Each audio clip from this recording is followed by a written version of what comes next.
would like to call our co-host Meher. Thank you, Victoria. Good morning, good afternoon, and good evening to our honorable delegates, our team of unstoppables, and all the viewers has joined in today. I am Meher and I'm representing Vertex Next Middle East. I know you all might be wondering what's going to happen in Elevate 2.0. Well, for that, I recommend you to keep watching.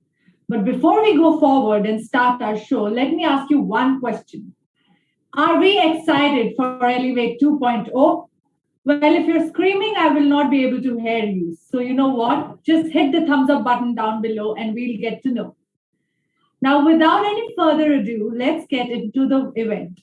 I welcome my talented co host and a singer, Ravindra. The crowd is all yours now. Thank you so much, Meher, for that amazing introduction. Well, I'm not that good singer, though if you say, I'll take it. Hello, everyone. My name is Ravindra Rathore, and I proudly represent Vertex India. First of all, let me thank all the delegates who have marked their presence here today.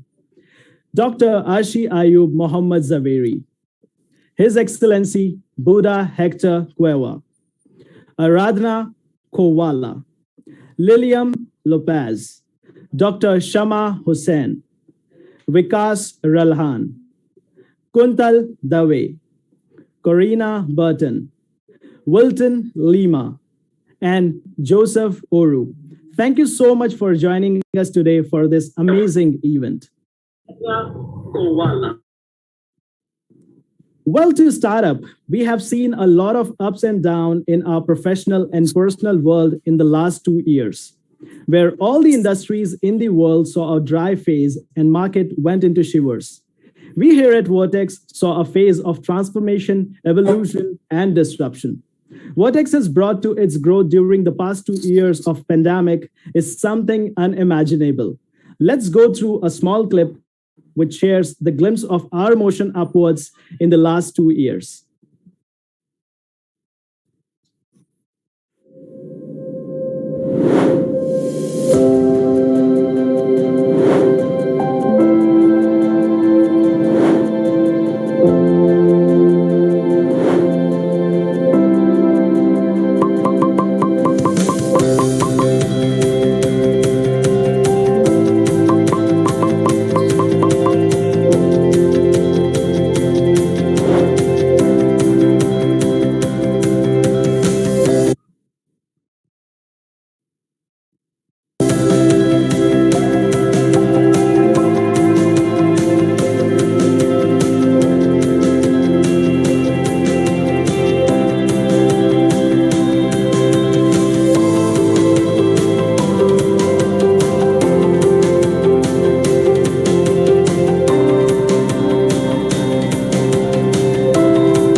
Gagan Arora, CEO and Strategic Growth Leader, Vertex Global Services, as the winner of Asia One Young Asian Entrepreneur 2020-21 and Vertex Global Services for Asia's Greatest Brands 2020-21.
Wow, I must say this was something amazing to witness what Vertex has transformed into in the last 2 years.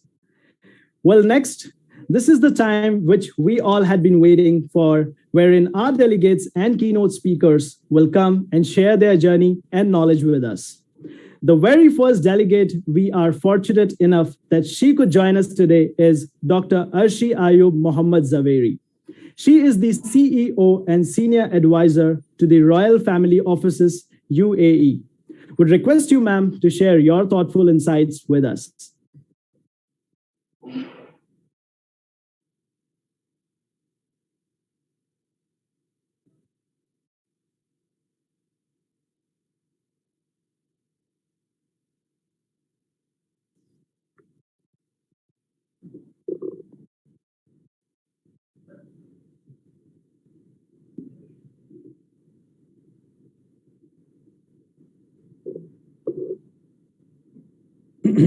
Dr. Arshi, can you please enlighten us? Hello, Bismillahirrahmanirrahim. Wonderful to be here.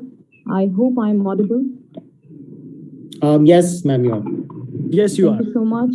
Please excuse slight deviation because there is some weather turbulence that we are experiencing back here in the UAE. However, I'll start off with saying brief congratulations to Mr. Gagan and to Team Vertex. They have been doing a commendable job in terms of putting this great panel of speakers here today. Wonderful to be here and, of course, share a little bit about the work that we do here in the UAE. In my capacity as the traditional sectors that we are much focused on in manufacturing, in terms of the oil and gas supplies, and, of course, in terms of the sustainable work, one of the things that we are extremely proud to be working under the vision of His Highness Sheikh Mohammed bin Zayed Al Nahyan, the Crown Prince of Abu Dhabi and the Commander of the Armed Forces, is in neuroscience. So we have been deploying a lot of investment and injection into brain-to-computer interface, in brain-to-machine calibration, which would directly command output completely wireless and, of course, non-invasive. So that is one sector that we are deeply focused on, followed by sustainability, which, of course, with Prime Minister's His Highness Sheikh Mohammed bin Rashid Al Maktoum's commitment to net zero 2050, we have been focused on creating natural carbon sinks that support industry, that support waste management, that support food security, and also climatic temperature reduction, all with a single plantation, because this is leveraged on biotechnology with tissue culture and genetics. So these are two sectors that we have been personally very focused on. And of course, if the time would have allowed, we would have gone through a little bit of all of this in detail. However, conclusively, please allow me to keep it very short right now, as I'm about to take a flight in a couple of hours. Wonderful to be here, and of course, once again, congratulations to Team Vertex. I look forward to seeing the recorded session later. Thank you so much. Thank you so much. Thank you. That was amazing to know about the projects you are working upon. Okay, the next delegate today is none other than His Excellency Buddha Hector Cueva, who is the ambassador for Ecuador in India, who is closely working with our CEO, Mr. Gagan Arora, on many projects. Would request His Excellency to share some words of wisdom with us.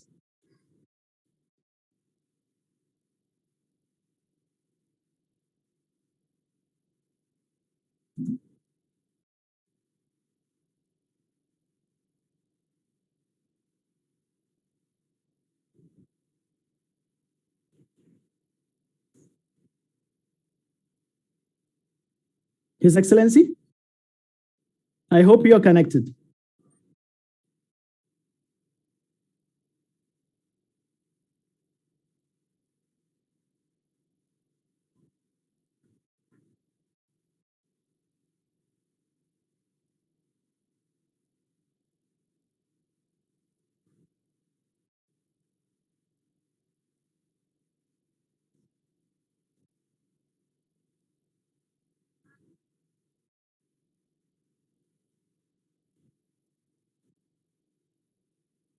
Well, we would wait for some time till His Excellency is getting connected. I can see him online, Ravinder. I think might be a technical issue. We can probably move on and with the next speaker, please. Sure. Over to you, Anush. Great, thank you so much, and good evening to all. And I was so excited for this 2.0 as we all gathered in 1.0 Elevate 2022. On this note, I would like to introduce. My name is Anush Sarkek, and I represent Vertex India. I would like to take all of you to the memory lane of our wherein two people started a journey from a garage way back in 2016. And they came out with a plan, and now we all know it as Vertex Group. As they say, success seems to be largely a matter of hanging on after others have let go, and we do have someone who carries the same caliber around us here at Vertex. Now, let me talk about the personality behind everything which we can see today. Well, words would fall short when it comes to talking about his achievements. But yes, I will try to let you all know whom we are talking about. It's none other than Mr. Gagan Arora, our founder and CEO of Vertex Group, who's Senator for India, World Business Angel Investment Forum, Chairman Foreign Investor Council for Delhi, Delegate for India, Global Chamber of Business Leader, Director Global Education, Asia Arab Chambers of Commerce. Well, other than that, charismatic leader, let me tell you more achievements around the industry. He had been nominated and won 5 times as the Best CEO Award. He's been ranked among top 100 influencers by Forbes India, not only once, but twice. He had been recognized by as a Best General Manager by People Manager by GMI twice, and he's also recognized as Asia's greatest entrepreneur by ET Now. Well, there are a lot of many of his achievements to talk about, but I would like to Gagan Arora to proceed and come and speak about his journey in his own words. Thanks, Anush, for such a great introduction. A very warm welcome to everyone joining us on Zoom or watching us live on YouTube. Special thanks to Dr. Arshi, His Excellency Buddha Kuawa, Aradhna Khowala, Dr. Shama Hussain, Lilium Lopez, Vikas Relan, and Wilson Lima for joining this show. I am honored to, honestly, I'm honored to be the CEO of such a phenomenal team and build further on our strategic imperative to transform and modernize. Like they say, the only constant in this world is change. So, modernize the way we do business and be an indispensable partner to thousands of brands we serve across the globe. Almost 6 years ago, Anush, you rightly mentioned, it's almost 5.5, 6 years ago, we started Vertex from a small garage. It's like a dream come true. Today, to see what we have transformed, that company we started is transformed into a group and now has 4 companies under the umbrella. It is all thanks to the team of Unstoppables who have done it. While I receive the awards, but it is on behalf of this wonderful team. And that is the reason why generally it's my team who goes on the stage and receives these awards on behalf of me or the organization. And that is where I believe the transformation and evolution begins for all of us at Vertex. Like we all know, the last 2 years have been very different from the way a cliched business would run. While the world has been facing difficulties, a staggering number is 70% of startups were shut down or were taken over during this phase. However, God has been kind and our team has been very transformative, wherein we have been able to transform and weather all the storms and evolve as one of the greatest industry leaders. Thank you once again, the team of Unstoppables that we have. Anush, can we quickly move on to the achievements of 2021? Thank you. The biggest achievement that I would say that our organization has become now a language hub. Vertex is a language hub. Today, as I speak, we support more than 30 international languages, and our employees are present in more than 10 countries. When I talk about the expansion, apart from US, UK, Philippines, we were able to expand to Nepal, UAE, and Africa. During a difficult time, we were able to launch 2 new companies, which is Vertex Cosmos. We have the chairman and co-founder, Mr. Sanjay Mehta, on the call, who will tell you more about what Vertex Cosmos is.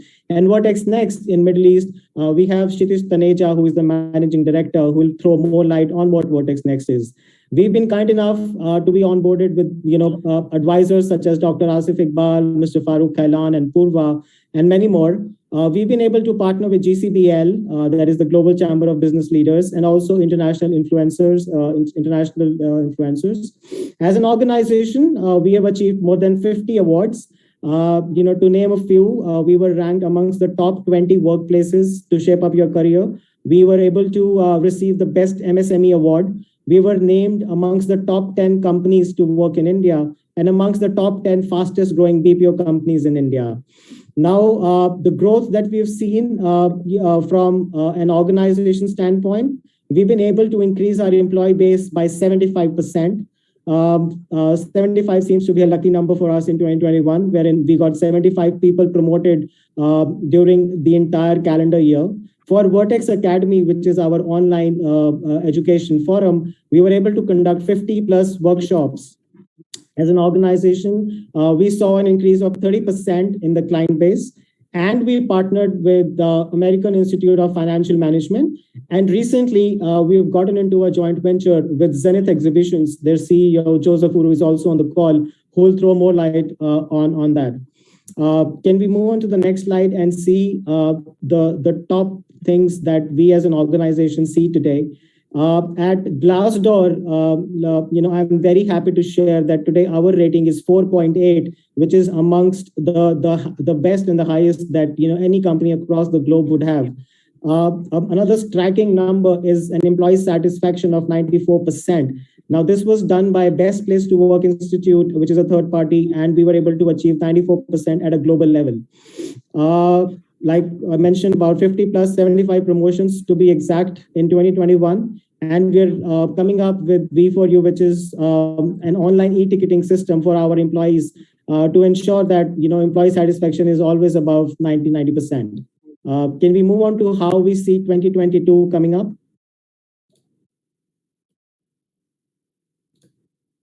Thank you. With Vertex Cosmos, which is our customer experience division, we plan to grow multifold, wherein we plan to add about 4,000 employees in 2022.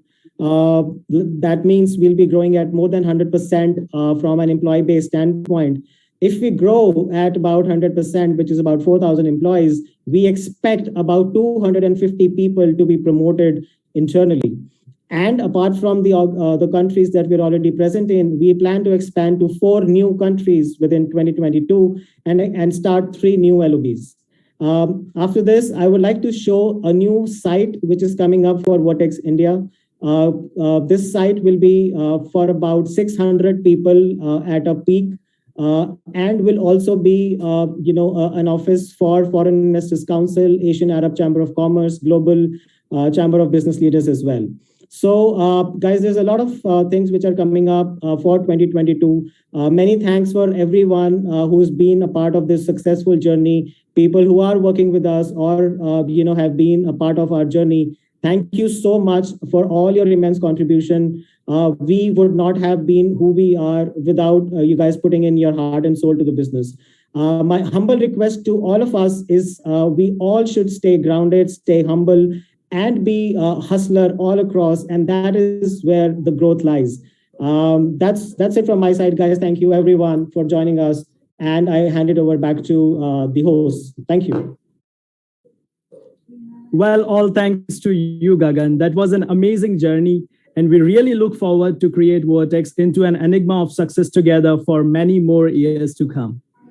Well, the next delegate we have is Aradhana Kowala, who works very closely with our CEO, Mr. Gagan Arora, at the Board of Global Chambers of Business Leaders. She is the CEO of Aptamine Partners, Board of World Tourism Forum, Lucerne, Switzerland, a LAF group. She is also the chairwoman of the advisory board of the Red Sea Project, Saudi Arabia. Would request you, ma'am, to guide us with the courage and the core values with Vertex carries. Thank you, ladies and gentlemen, boys and girls. Good morning to everyone listening in from US. Good afternoon to those of you who, like me, are in Europe. And in India, I think it's evening. And if I have missed a key geography, hello, wherever you are, from me here in London, UK. Could I first start by saying how delighted I am to be here? When Gagan asked me if I could come and speak to you all, I had to say hell yes, because there are very few things, I think, which are more rewarding than engaging with sharp minds on the verge of greatness. Now, I have to also admit rather selfishly that it's also because I love an audience. Now, I was on a plane this morning, so if I'm rather slow, please do excuse me. But I have been thinking about what I want to speak to Vertex Group team globally. And the image, funny enough, that came to my mind was a plow. Plow breaking new ground. You know plow, right? Plow is Hull in Hindi. Think Mother India, Sunil Dutt and Nargis with the plow on their back. But think about it. There is something very liberating about a plow that's breaking new ground.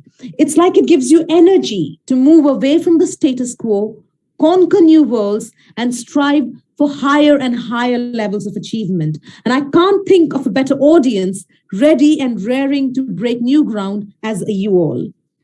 So technically, if you're breaking new ground, you're doing something completely different.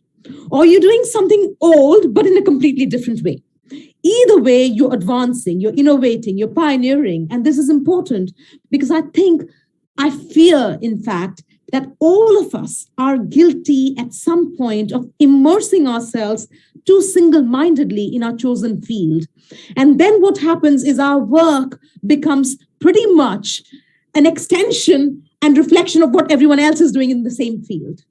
But what I really think the world needs now is to push the boundaries and have all of us quite literally paint outside the canvas. But don't forget that above all else, breaking new ground needs courage to risk everything, a bit like Gagan did when he started the company in the garage. So my point to all of you listening in is working at Vertex Group is fantastic. It shows that you're clever, it shows that you're high achieving, and I would also assume very hardworking. But what does it really mean? In my opinion, what it means is that you use your voice and platform, and it could mean a lot more if you push for change. I genuinely believe that we all need to speak up more and address the many global challenges facing the world, facing humanity as we speak. So today, I wish all of you to be breaking new ground as Vertex team member. Pick a mission that's worthy of your future. Care deeply, be bold, and remember that whatever is it that you're doing has meaning, deep meaning. Finally, like I said, I just flew back from Dubai this morning, and I think I would love to leave you with the words of another woman who inspires me very much and who, in my opinion, is breaking new ground in the Middle East. I'm not sure if you've heard of her. Her name is Dr. Afra Atiq. She's a celebrated Emirati woman and UAE's first spoken word poet. I think she holds a Guinness Book of World Record for the maximum number of words per minute. She ties with Eminem or is right behind him. Don't hold me to it, but it's one of the two. And I have to warn you that she's a rapper and a poet, and I'm neither of the two. But what I'm going to try and do now is do some kind of a justice to her really powerful words. The poem is called Dreams, and it goes a bit like this. Remember, it's not just poetry, it's spoken word poetry. Dreams. The fastest way to kill a poetry performance is to be generic. The fastest way to kill a dream is to suffocate. Squeeze out every last breath wedged between realistic and unattainable, rapidly building blankets of self-doubt and tell it, it has no place here. Ostracized and outcast until no one recognizes its face or speak its name. Kill off the passion. And make sure if the dream ever dares to show up, you tell it has no friends and it has nowhere to stay. So when they tell you you can be anything you want, when they tell you you can be anything you want, they mean something within reason, within the constructs of a society that dictates what is acceptable. Find a job that is acceptable. Silence your passion and your dreams like a silence movie on repeat. And when I tell them I'm a poet, they look at me like a failed business venture. I'm sorry, we can't meet with you or call us back when you have a stronger business proposal. Poets and entrepreneurs both know convention is just convenience we use to convince ourselves that our dreams are worthless, that we are worthless, and that what is customary is convicting us with no judge and a flat backing jury. Your honor, I move the motion. Let's recap. They say they like my flow, but I know it means we object to this rejection. Let the records show, because it's never about the final destination. It's about how badly we want to get there. This is for people who want to get there. This is for the underdogs who know they can beat the odds when the deck is clearly stacked against them. This is for people who know it can happen when muggles believe in magic. They look to the horizons like Frodo leaving the Shire, scared but determined. They are not misfits, but they are perfectly placed apostrophes. The difference between you are and you are is this. It's about survivors, like a skin grown thick like an armor, riding through life like a battlefield. Bare knuckles, bruised, knocking on doors that said they will never open because our ideas were not good enough. But the same people rejecting us? The same people rejecting us are the people who use Flower Crown Filter on Snapchat as a startup. Those are the makers of change, like monsters in boxes in bedtime stories, forced to roam around under the cover of darkness. The ones rejecting us are the people, they're the ones who roam around under the cover of darkness, the ones who forgot how sleep feels because their dreams are more important than rest.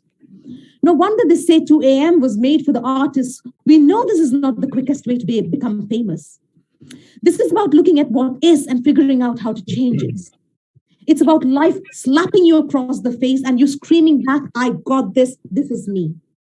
This is me being asked to spell the word unnecessary in the 6th grade spelling bee contest, replacing a C with 2 S's with a C, tripping over my words. And as I was staying, stuttering off stage in shame and coming back a slam queen. This is for him, who knows his app can revolutionize the way we see business, who saves his allowance because investors won't take a chance on someone armed with just a dream and a business plan under the age of 19. This is for her, for the passion that can outshine the stars and her voice like an anthem.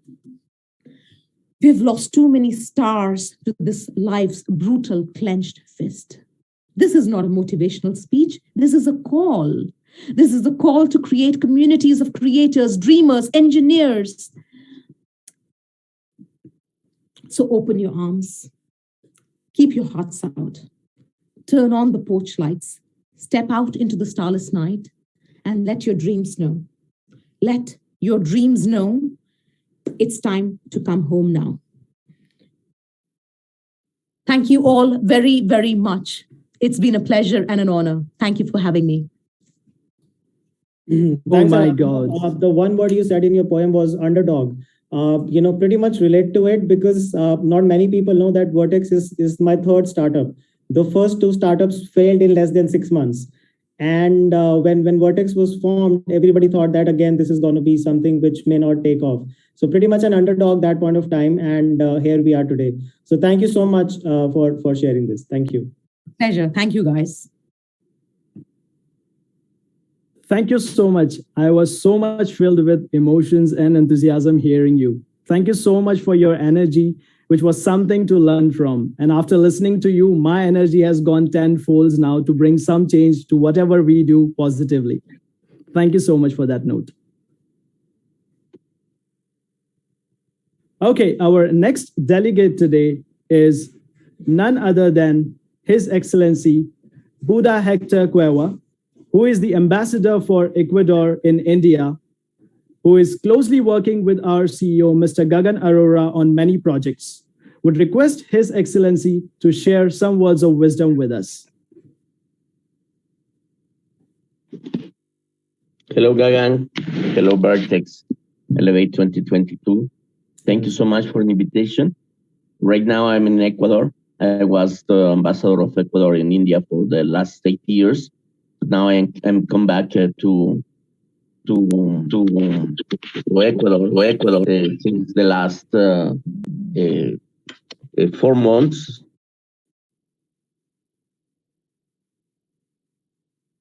We had a lot of hello. Yes, we can hear you, sir. Okay. So thank you so much for the invitation. Okay. What's the future for the world? I think we have a lot of opportunities after this pandemic crisis. I believe that we have a lot of opportunities, essentially more than ever with India. Why India is so important for the world? because India is the biggest producer of the vaccines in the world.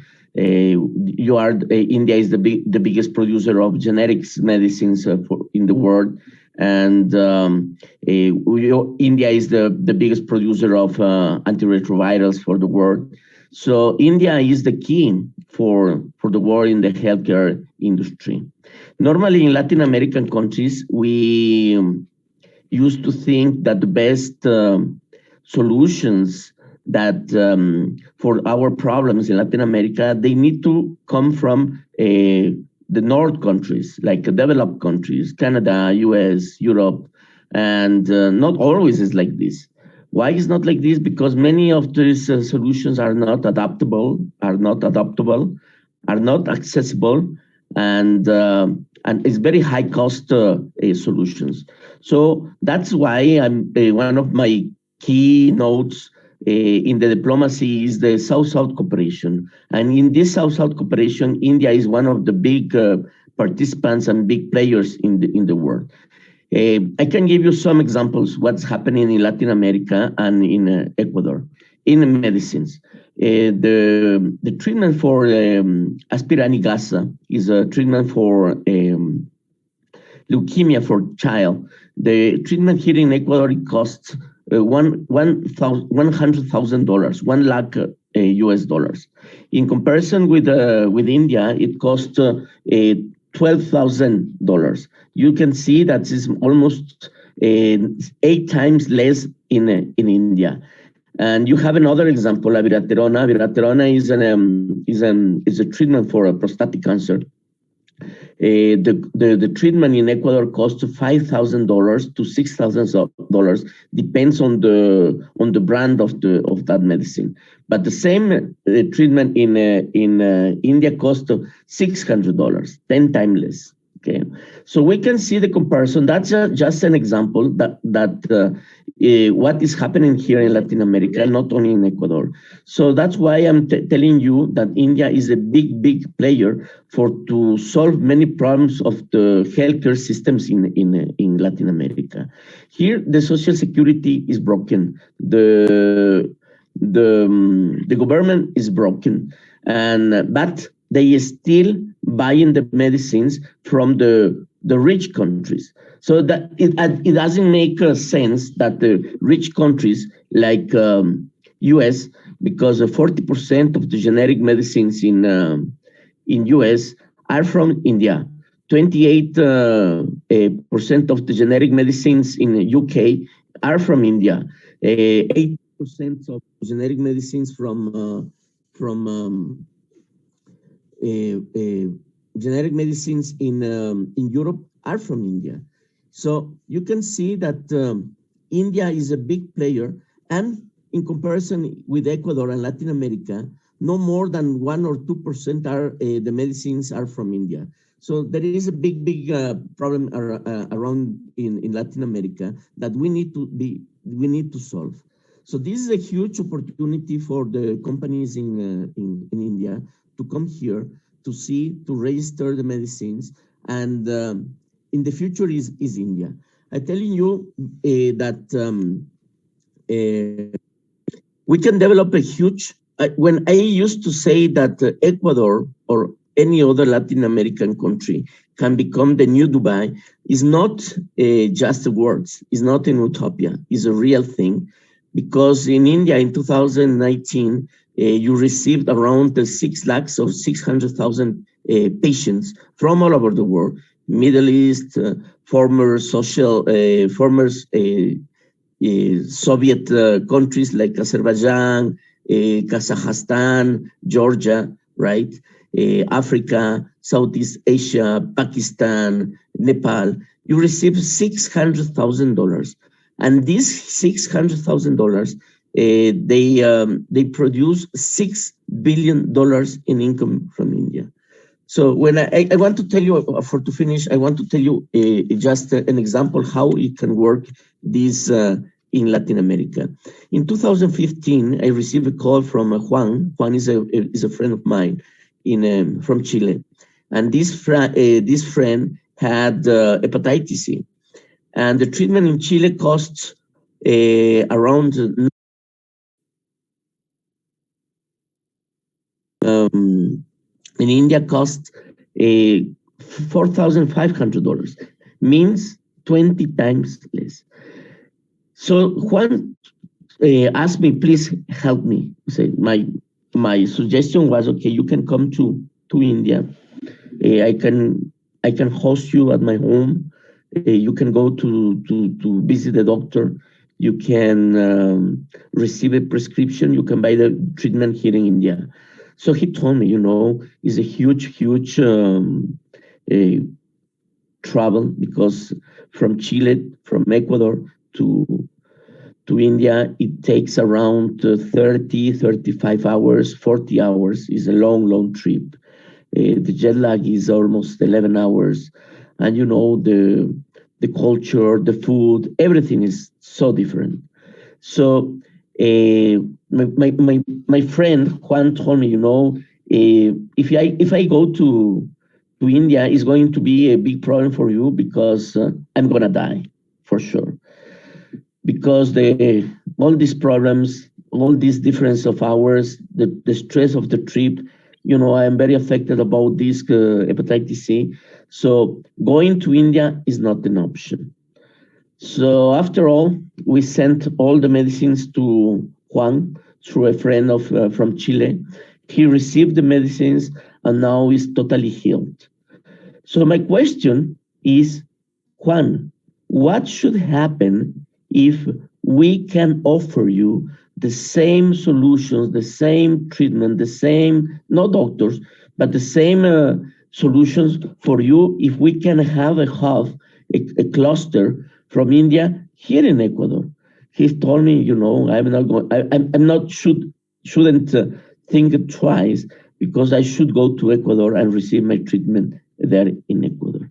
So this is a problem in all Latin American countries. The medicines are excessively costly here in Latin America, but also in US is a big problem, and it's going to become a huge problem, because now the next president of US, and I think is going to be again Donald Trump, and Donald Trump is very negative about the Obamacare. And if the Americans know, and the people, they don't know that the last time he made a proposal to cancel Obamacare, and John McCain saved Obamacare. But Obamacare is not possible because it's very costly in US. So Donald Trump, one of the biggest goals in the future is to cancel Obamacare. Obamacare is about 70 million people receiving the benefits from Obamacare, but these people, they need to see another option to receive the healthcare in US. And normally in India, because I made a lot of research in India for many hospitals, especially in Mumbai for a Reliance Hospital, they are thinking that India is an option to receive these Western patients. But I think this is not possible, because I told you before about the big difference and big problems to go to India for these patients, that many of these patients are very affected about the disease. So the option, and the only option for these 70 million people, is Latin America. And one of these countries, Ecuador, it will offer these solutions for the healthcare problems.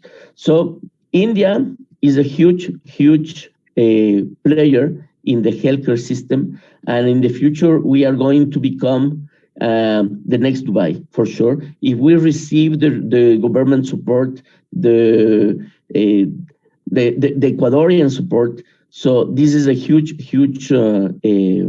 a project that we can develop together. Thank you so much, Gagan. Thank you.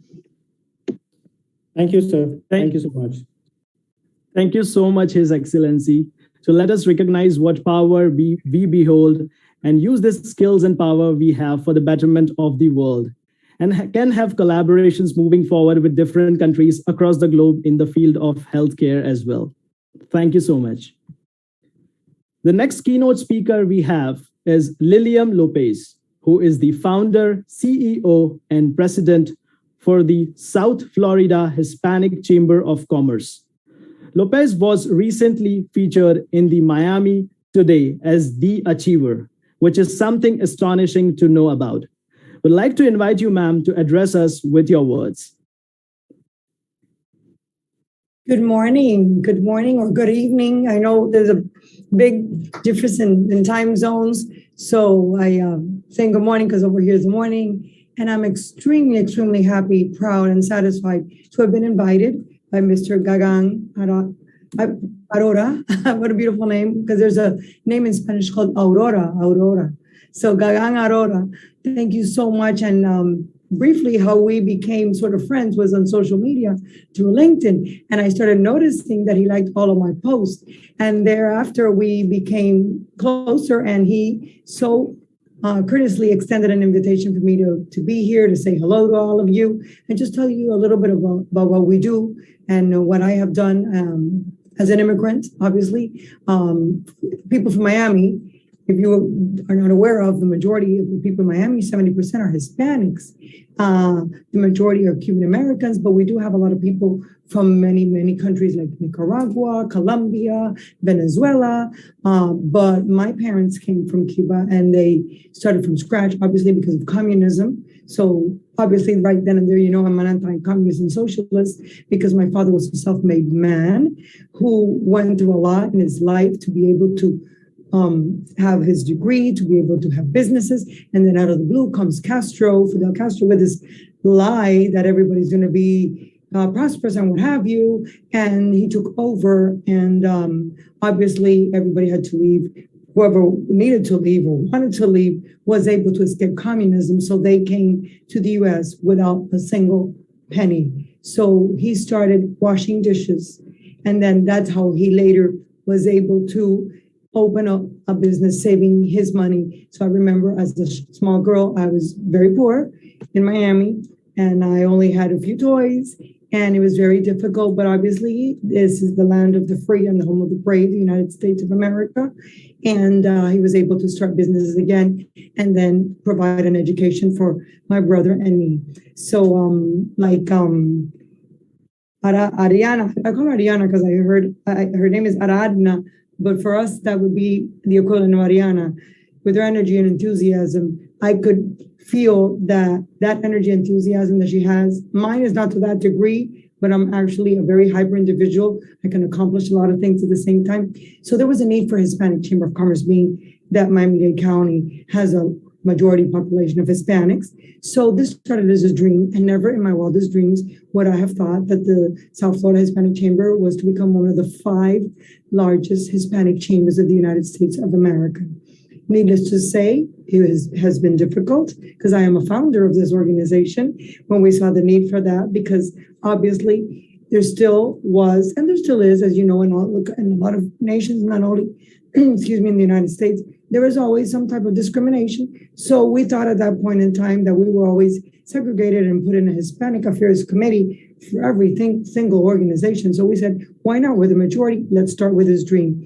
And throughout the years, we became very, very big programs. We also have a foundation where we support students that are minority students that are very low income, because yes, indeed, Miami is like I say, it's the capital of the world, it's a magic city, but there are a lot of poor people here as well. So through our foundation, we have been able to grant over $800,000 worth of scholarships, paid internships.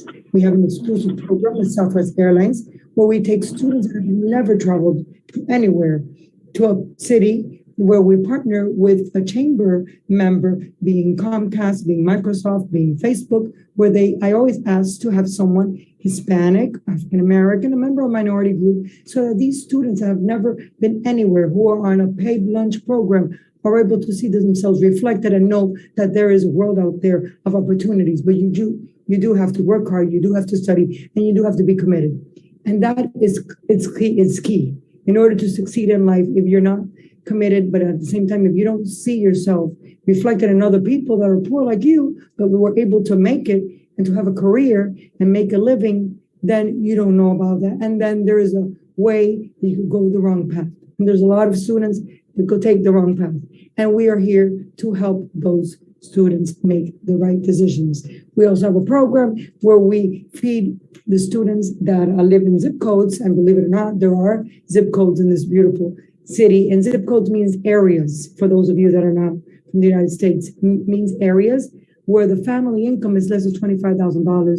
So we have a program where we teach students and parents how to eat healthy, because as the ambassador, the honorable ambassador was talking about previously, there are a lot of diseases in the United States. The majority of people are diabetic. Why are they diabetic? Because they know they take care of their health, because they eat junk food, not healthy foods. So we try to prevent through these programs, Healthy Kids, to have them educate, the parents educated so that they eat healthy. And when you eat healthy, then you avoid being overweight. And when you avoid being overweight, you avoid diabetes. And when you avoid diabetes, you avoid getting all these other diseases, as we have seen now with COVID, that the people with comorbidities are the people that die. And so basically, in a nutshell, that is my story. And we are here to help our community. We are very extremely busy. We're a Chamber of Commerce. I'm very honored to have been asked to speak and to say hello to so many of you. I will say one thing, that we had the Green Sheik, who is a prince from Dubai, come to speak at one of our events. They can call him the Green Sheik because of his passion to protect the environment. So I'm looking forward to maybe one day do a trade mission, go to India. I've always been fascinated by India, the quality of the people. I have my bankers from India. I love her, and one of the bankers that I have, and very, very much impressed with the knowledge that you all have with the education. And I do hope that we are able to establish a long-term relationship, not only with Gagan, but with all of you. I am here to help and to serve. I like to serve the community. I'm here to serve anybody, the world, through my humble ambiance where I am here. And actually, I'm in the city of Miami Beach. So many of you are going to say, wow, the city of Miami Beach, how beautiful. The weather's lovely. And sometimes I'm so busy, I don't even get to go to the beach. But you know what? I have a passion for what I do. I am happy. And I do a show that's called The Business Minute with Lily Lopez. And I am happy to interview all of you whenever you have an opportunity that you're in Miami, because I think that every single one of you make a difference in this world. And that message needs to be sent out to everybody here in Miami and those who follow me on social media. So thank you from the bottom of my heart for having me here today. I am really honored and privileged to be here and say hello to all of you. And please know that I am here for all of you. Hispanics are very loving. So hugs and kisses to everybody. Thank you. Thank you again. Thank you, Lilian. Thank you so much. Thank you. Thank you so much, Lilian. Your journey was so inspirational to hear, and of course, worth a million to learn from. The work you've been doing for the upliftment of the underprivileged students is something to inspire. Thank you so much for being a part of this event today. Well, let's move ahead. Next, we have amongst us is a visionary who transformed the BPO industry into a fortune industry in India through the last decade. As they say, if opportunity doesn't knock, build a door. And his personality has not only built some doors, but have made opportunity to knock it every single time. None other than Sanjay Mehta, the chairman and co-founder for Vertex Cosmos.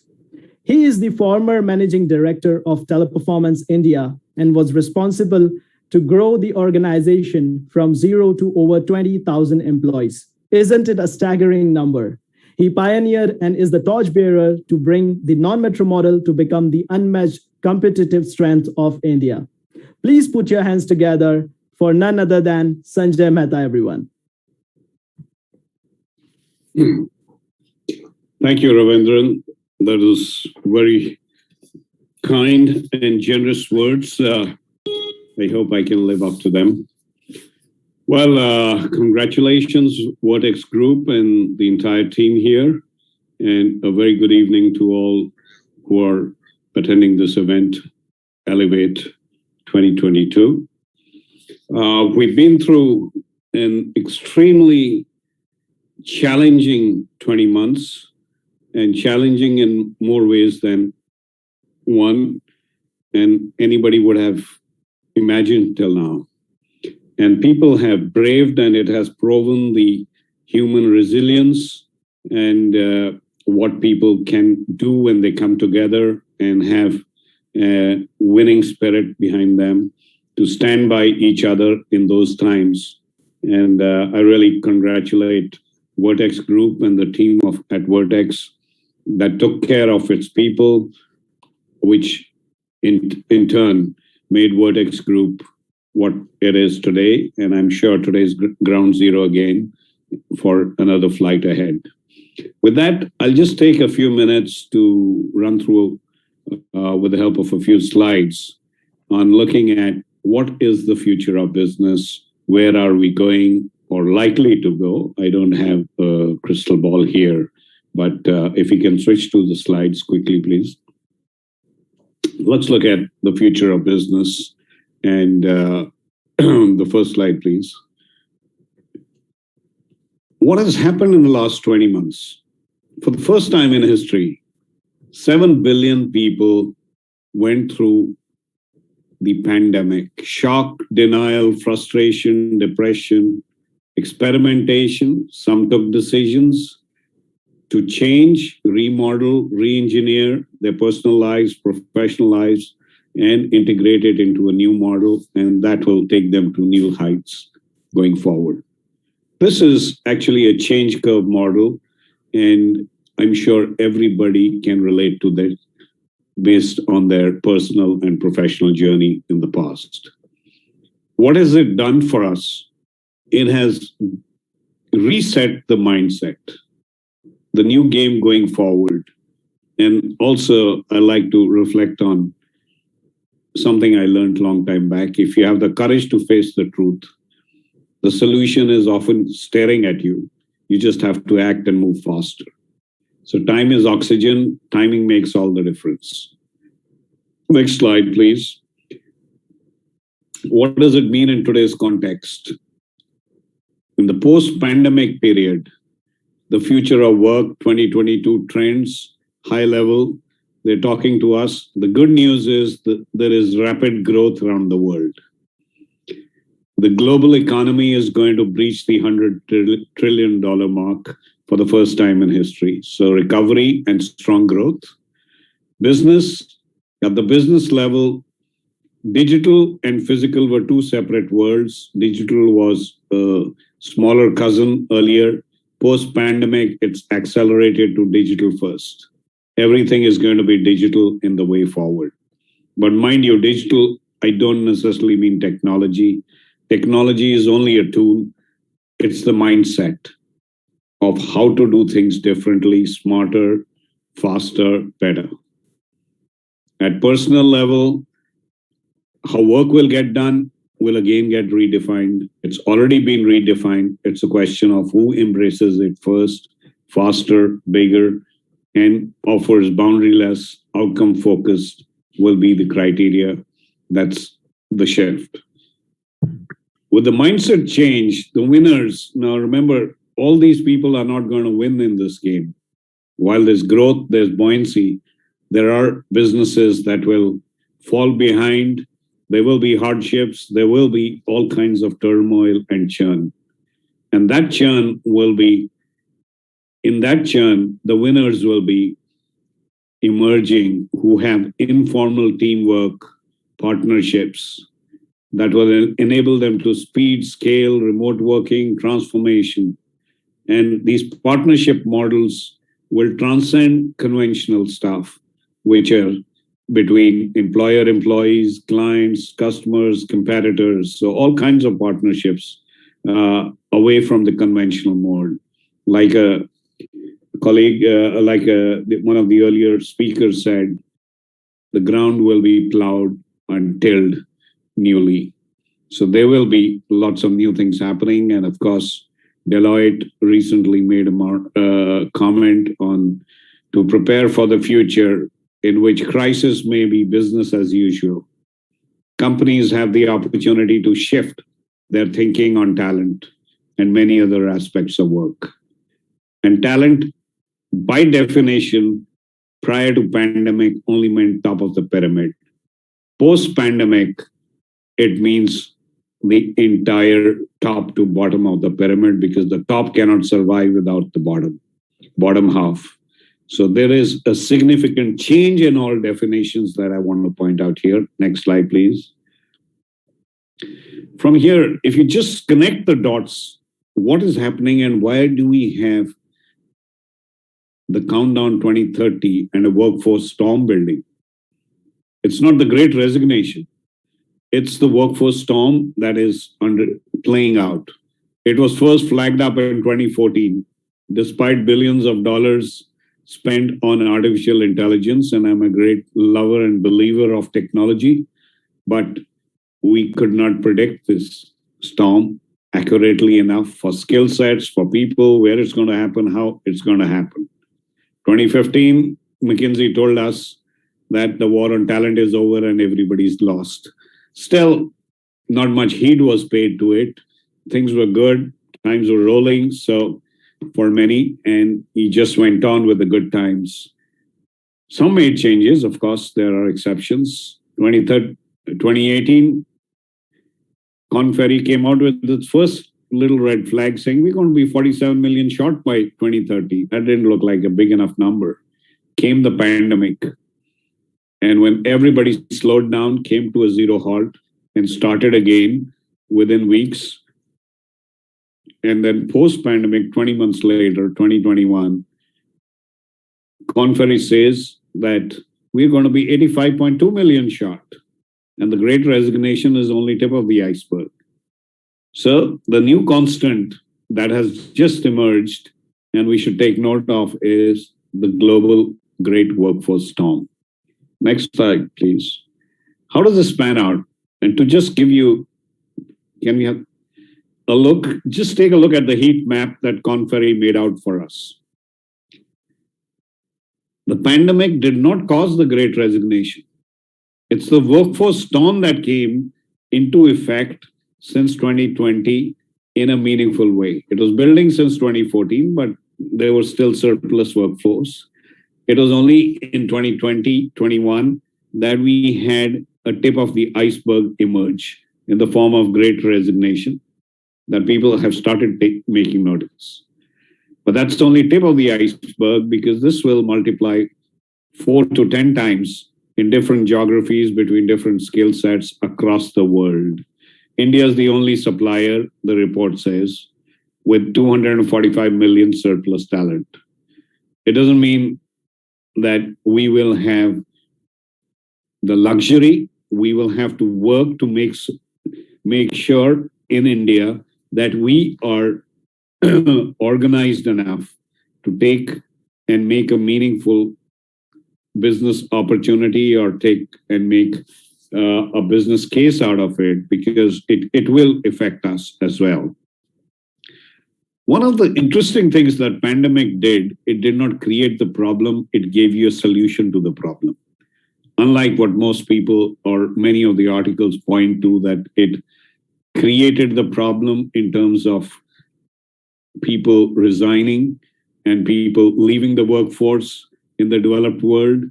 Well, it forced employers, or it accelerated the employers to trust their employees to work remotely. And guess what? The results have been mostly at the top end of the expectation, that even in-office work did not deliver.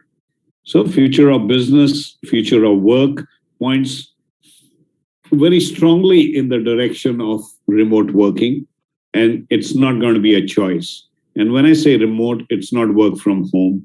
It means boundaryless, because places that are surplus will have to support the places that are short. And hopefully this makes the world a better place and a more closely knit place, because earlier it was happening, but it was not happening by the shortage of workforce. It was mainly happening for economic reasons and price reasons. Now the top driver in this becomes the resource itself. While a lot is said about technology, and technology will play out, sure it will, but technology is creating more jobs itself and creating more growth. So if you want to save the world from slowing down on the economic front, which will cause more hardships. We have to get closer and boundaryless and work together at the global level to fulfill this resource, because there's no way of supplementing this resource other than by the resource itself, because all other things have alternatives, like from a lead battery to a lithium battery. Now you have hydrogen batteries, and there'll be some other batteries for power and power storage. And similarly for other things, there are substitutes that are developed. But for this, there is no substitute. So, well, there's an opportunity and a challenge riding on the same horse this time. Next, please. Well, this is just pointing out from the report that it's not only developed countries, it's the developing countries as well across Latin America that will be running into challenges on workforce. It's also Asia Pacific region, across Asia Pacific region, all the countries that will be running into this challenge. There's good growth across Indonesia, Philippines, but they will also be running into the challenge of having a workable workforce. So next, please. So what's the advantage of India in this? I'll just stick to two little points here. We have 1.4 billion people here, which was also the largest market by itself. For the Indian tech startup, I'll focus on only just tech. This is a marketplace to develop, test, and scale next-gen products. Till now, the Indian tech industry, till a few years back, was only known for making components that got assembled as a product, and the tech product emerged from the developed countries. Now the homegrown home base is the development and releasing products. And they will come at most cost-effective prices going forward. That's what I would like to imagine, because it will not have dollar costs associated with it wherever possible.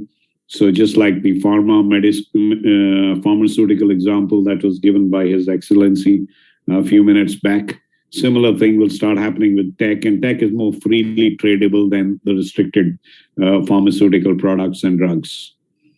Just to highlight, this year saw $41.4 billion of funds getting into the Indian tech startup economy. It's the significant amount of capital is available. Probably we can see it going up to $100 billion in the next couple of years. So there's a lot of activity, and there were over 42 companies this year alone in 2021 that went over $1 billion, startups that have crossed the $1 billion value mark. So there is tremendous amount of potential that is garnering from this part to serve the rest of the world in a very cost-effective, high-quality, cost-effective manner, which technology and services now. Earlier, it was only limited to services. So when it comes with a combination of both, you know, there's unlimited opportunities will unfold going forward. Next, please. We'll just flip quickly. Thank you so much for this, and I wish everybody all the best and good luck for a great 2022. At vCosmos, we've set up the team. I know Gagan asked me to talk a little about vCosmos. We set up what I would call is a dream team to be ready to scale and enter the market in a very, very significant way as we go forward. So the first step was to set up a very strong operational team that has the operational expertise of length and breadth of the world's customers and clients. We will be targeting the mid-market and below customers and BPO companies as potential partners to give them the offshore base and the supply of employee experience driven customer experience for their clients.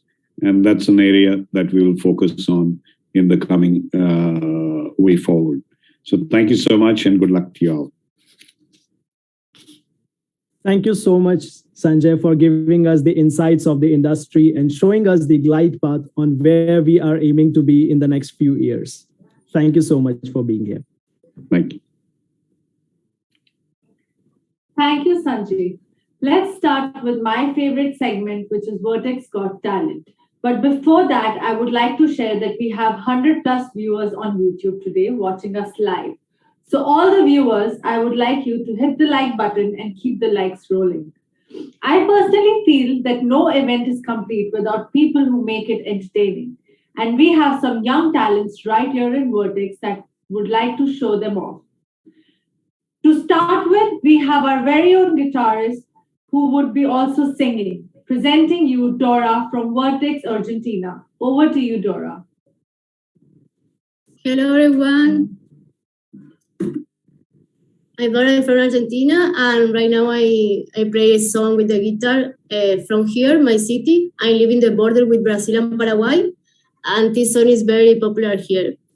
I hope you guys enjoy it.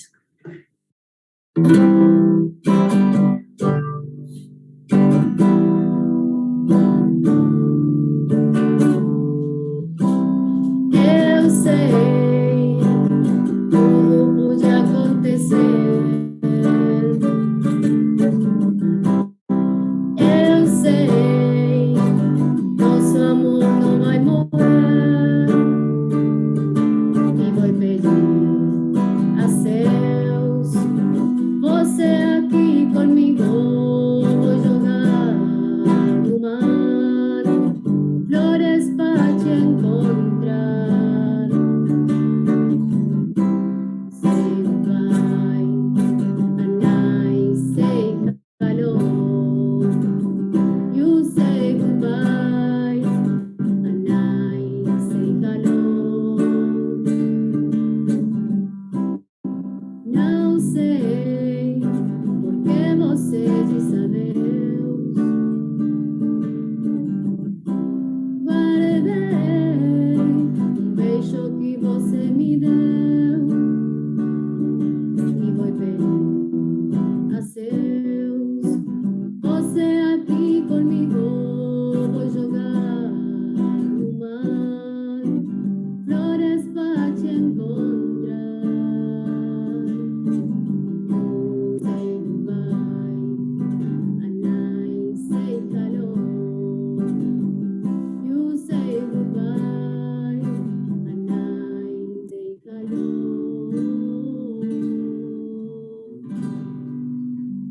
Thank you. Thank you, Dora. Thank you so much. That was such an amazing song, Dora, and your voice made it more beautiful. Thank you so much. Thank you so much. The next keynote speaker with us today is Dr. Shama Hussain, who is the founder and CEO, International Institute of Influencers, which has recently got into a collaboration with Vertex, and together will be working into many projects. She is also the country director of United Nations Peacekeepers Federation Council, the chairman, National Institute of Skills Training, Muscat, the country director for Phoenix Books of World Records. She is awarded amongst the 1,000 influential women of India in 2020. And she is also an international awardee for the Pride of Asia 2020. Would request you, ma'am, to share some peace guiding light with us.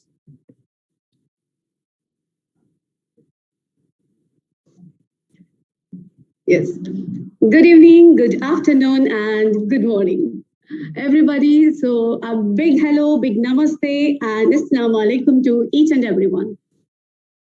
So I'm so excited actually today after listening to each and everyone. You know, in electrons, in chemistry, we call, no, the electrons are in ground state and they come back to excited state.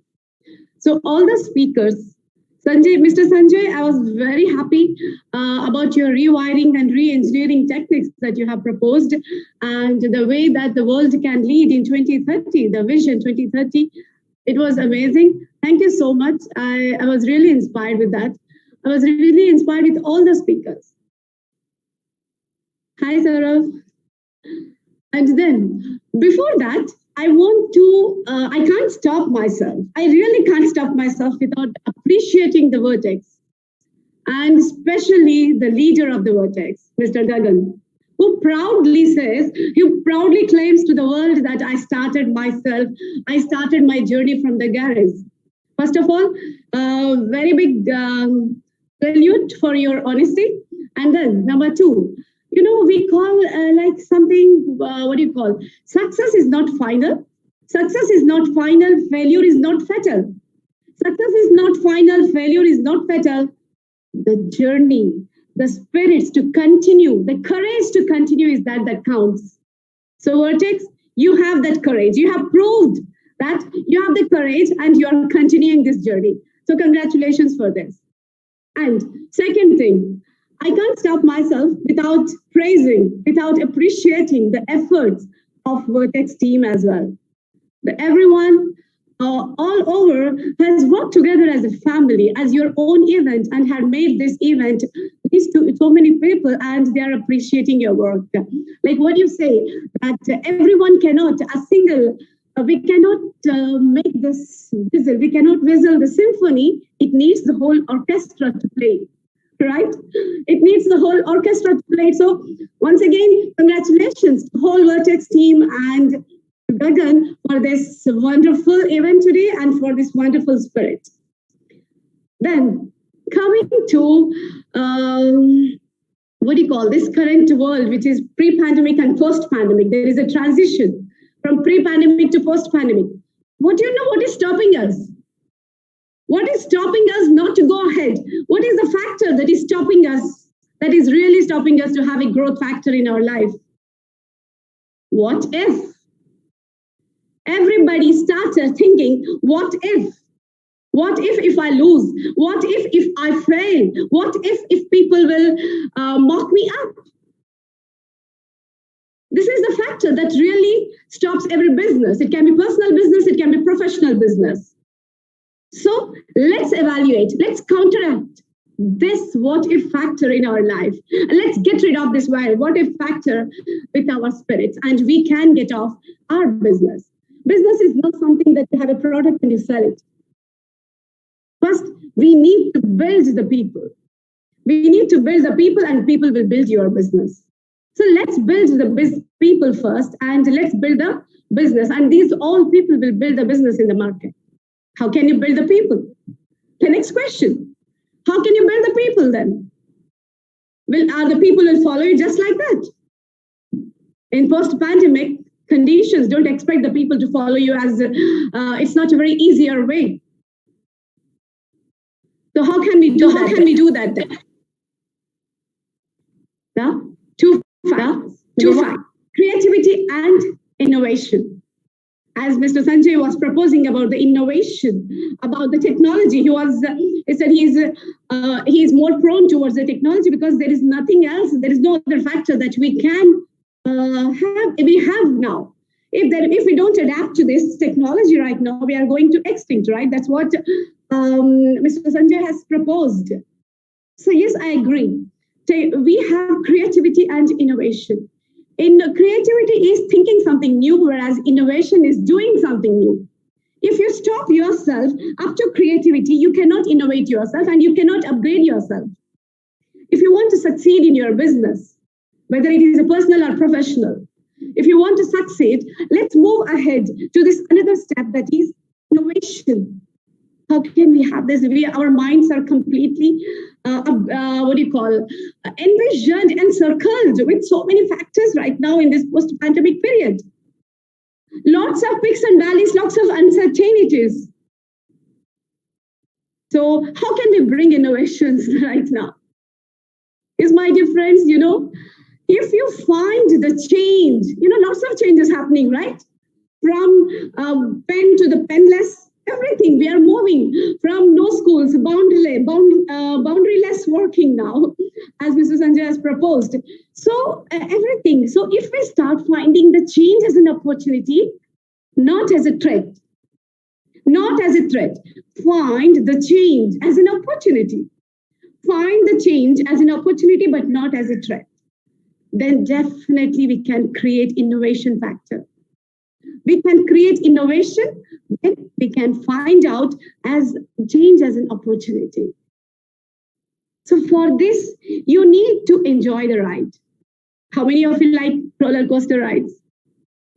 We are scared of roller coaster rides, but we enjoy it when we go ahead. When we take the ride, we enjoy that, right? Life is also the same thing. Life is also a bumpy roads. Life is just bumpy roads. And you will face lots of, you have to develop that shock absorbers to face the bumpy roads. That's it.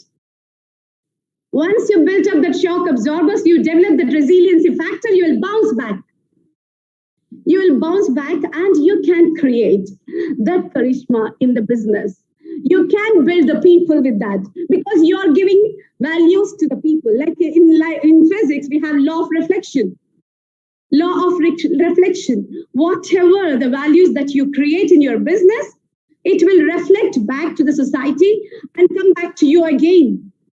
So build your business with ethics and values, with accountability, with your core values. Create your core values, create your own limits. Create your own limits.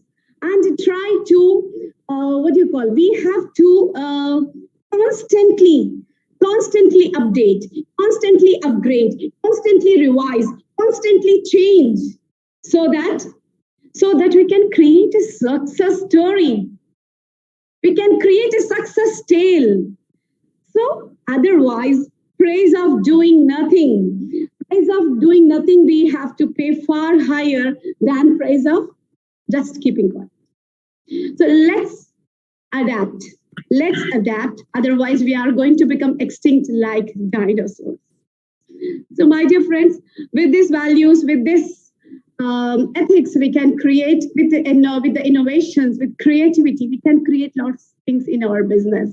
We can create lots. That's what we, International Institute of Influencers, are following. We're building the people with a mission, with a vision of humanization of education and the mission of building influencers, trying to root of each other and making education a standard of living.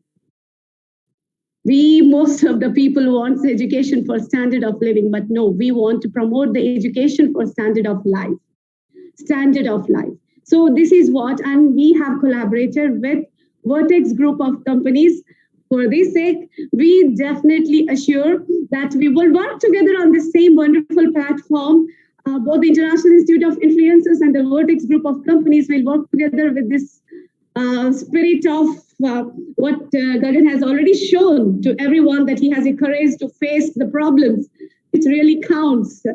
And we will face the problems together, and we'll definitely create a platform where world will be ready to face the post-pandemic world from our extent, from whatever field, and we will try our best. We will create such a benchmarks where we will not let the people to get extinct. So once again, thank you very much for this wonderful opportunity, and thank you, Gagan. You have I was really overwhelmed. I hope everyone should carry this inspiring story in their life, because people right now need this inspiring story. People we need to take out them from despair. They are finding the ways where we can see people like you who are succeeding. One thing, my dear friends, who are all of you, like just now, Miss, I forgot, she said that more than 100 viewers are watching. I want to all of you tell you one point. Please don't compete with anyone in the business. Don't compete with anyone in the business. Compete with yourself. Compete with yourself. Compete with your past. Compete with your past so that you can become the best version. When you become the best version, then you can create the future. The future is in your hand. You can create the future when you don't compete with anyone. Because if you compete with anyone, you start creating, you start promoting your feelings to anger, to emotions, and which will again come back to you and which will destroy you. So my dear friends, just compete with yourself and become best version of yourself. Done. So I would like to thank Gagan and Vertex for this wonderful opportunity, and thank you so much. Thank you.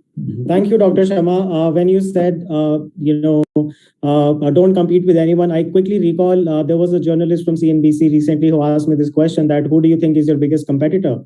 And I said that my biggest competitor is who I was yesterday and who we as an organization were yesterday versus today. So, the feelings are mutual and we really look forward to work with you. And thank you so much for your kind words. Thank you so much.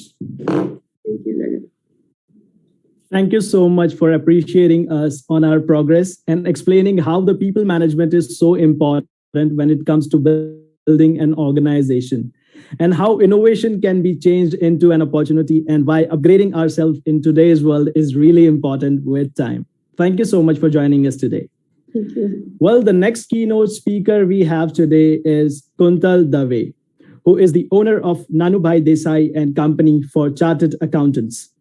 He is the fellow member of the Institute of Chartered Accountants of India, is the member executive board International Fiscal Associations Netherlands, the member executive board JPA International France, and the chairman Asia Pacific Committee IFA Netherlands.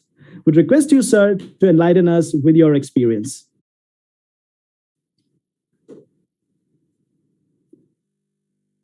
Thank you. Can you hear me? I hope you're able to hear me and see me all right. Yes. Yes, we can. Thank you. Thank you. So good evening, good afternoon, and good morning to all the participants. And I hope all of you are doing well and you are in a good health. I think we all have been suffering because of ongoing pandemic, and I wish all of you are doing fine. First of all, let me thank Gagan and Vertex for giving me this opportunity. And it is my privilege to share some of my thoughts to this great organization led by a dynamic leader. I was looking at the achievements of the Vertex group in last year, as well as the growth which Gagan has achieved since 2016. So let me congratulate Gagan as well as all at Vertex Group for the fantastic work which you have done and for all the achievements which you have received in all these years. I'll give a little bit of the background of the work which I do and about my passion. So I'm a chartered accountant by qualification and I enjoy doing what I do. I feel that law is such an important part of an economy and for the professional. And you feel that you are somewhere part of what is getting shaped around your environment. And we are involved in variety of services. We, in fact, primarily help foreign companies to start business in India. We help foreign funds who are investing into India. And that is more from tax and regulatory landscape. And we have also, with the pandemic and with the ongoing situation in which everybody is operating, we are all embracing technology and the digitalization of the business. So we have also implemented digitalization, and we have therefore started to convert the CA practice as well into digital platform. And I am very hopeful that this particular digitalization of CA service will be of tremendous help to the businesses, SMEs, MSMEs, and especially the Indian startup sector. And I really, really look forward to working closely with the Vertex Group and also for establishing a mutually beneficial relationship with Vertex Group. And I understand that, Vertex has been very much in the thick of the action when it comes to cross-border transaction and when it comes to advising foreign companies to start business in India. I'm not a leader, or influencer, or I'm not somebody who is going to give big, inspiring talks. We all have learned so much from so many other leaders. And I will keep this in a very lighter fashion, something I'll give my 2 bits in some very easy manner rather than using very heavy words and heavy sentences. We have all learned about ABCD of growth. So let me today tell you something about EFG of the growth. and how you could manage your business well. And this may apply for year 2022 as well. E refers to experimenting. Today we heard about how creativity versus innovation, about how we are looking at unfolding new opportunities and entering into a new area, going beyond your comfort zone. And at that point in time, I think experimenting your ability and experimenting to find the right solution is going to be very important for you to find your success story. But when you are doing that, I am reminded of one anecdote. There was one science professor explaining to the students about some experiment which he had done and his conclusions on that experiment. And he said his experiment was about a male mouse and a female mouse, and how the urge of hunger or urge of having food was getting influencing on the behavior of the male mouse. So he explained that he had kept a male mouse locked up in a cage, and he kept first some piece of bread. And when he opened that lock house, he saw that male mouse move towards that particular bread and not towards female mouse. He again said that after some time, he saw that male mouse was still hungry. So he replaced the bread with a piece of cake. And then he opened the lock. And again he saw that male mouse went towards the piece of cake and not towards female mouse. So he was going to conclude his experiment by saying that this proves that hunger is a bigger drive for males. And that's when he was going to conclude. A very intelligent student raised his hand and said, "Sir, let me just ask you if you may reach to a different result if you replaced female mouse with another female mouse, and probably that male mouse would have rushed to that female mouse because the female mouse who is there right now could be his wife." So point which I'm trying to make out here is that when you are doing experimenting, I think you should not have your own bias coming into the play. You should not have your conditioned mind or preconceived notions reaching to some kind of conclusion from the creativity or innovation which you are trying to do. Let me then go to the F of my EFG. F is a very important thing, and which I believe is going to determine how quickly and how efficiently you will reach your success story for 2022. And that F is focus. You need to remain focused. You need to ensure that you don't get digressed, you don't get diverted to any other action, but then to continue to do your mission. One anecdote which I recently came across, which I would like to share to emphasize this point, is regarding an anecdote involving a donkey, a tiger, and a lion. So the anecdote says like this, that one day there was a big fight between donkey and tiger. Donkey was saying that the color of the grass is green, is not green, but it is blue. And tiger was very empathetically and assertively saying that no, it is not blue, it is green.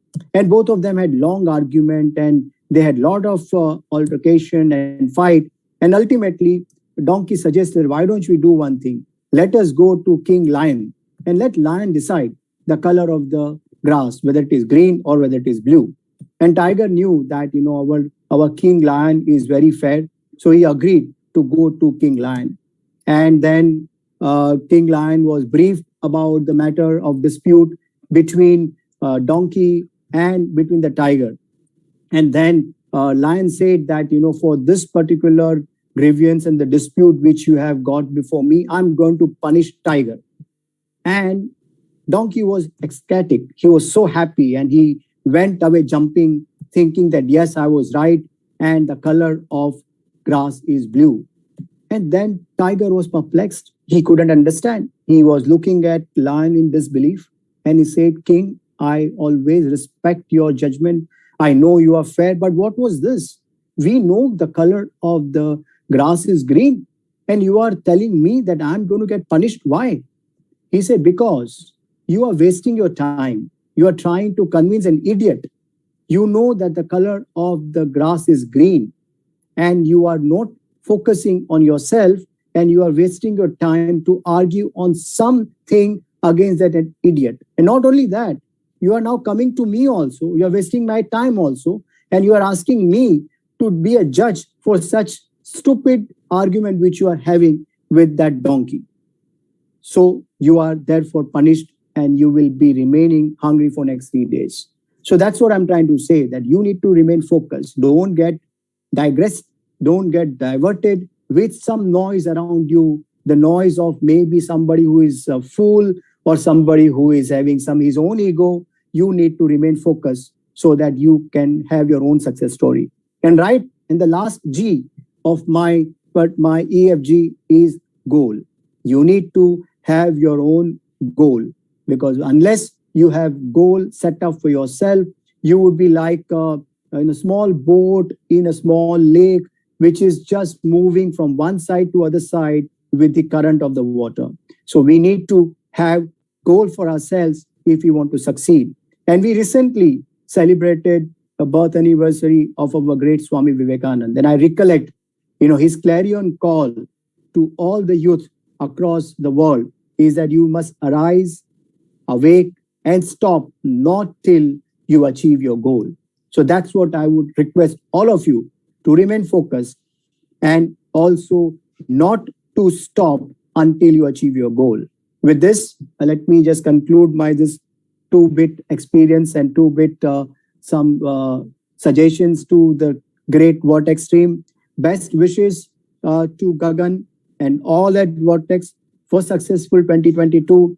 And I'm sure and I'm hoping that in Elevate 2023, when Gagan is going to give an overview of 2022, it will be more shining and it will be more impressive than what he mentioned about 2021. Once again, all the best, and thank you for this beautiful opportunity. God bless you all. Well, I would like to add an alphabet, which is H, which stands for honored. Thank you so much to let us know about the growth in the simplest of the ways and examples you associated with them. We will surely remember the EFG you suggested. Thank you so much for joining us today.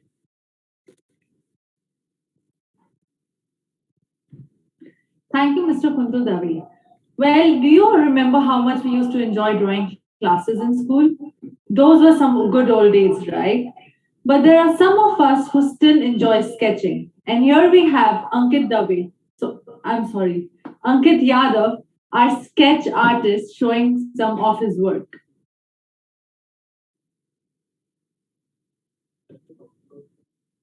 The first sketch talks about how everyone has a superhero amongst them and they have to get courage and wear a cape.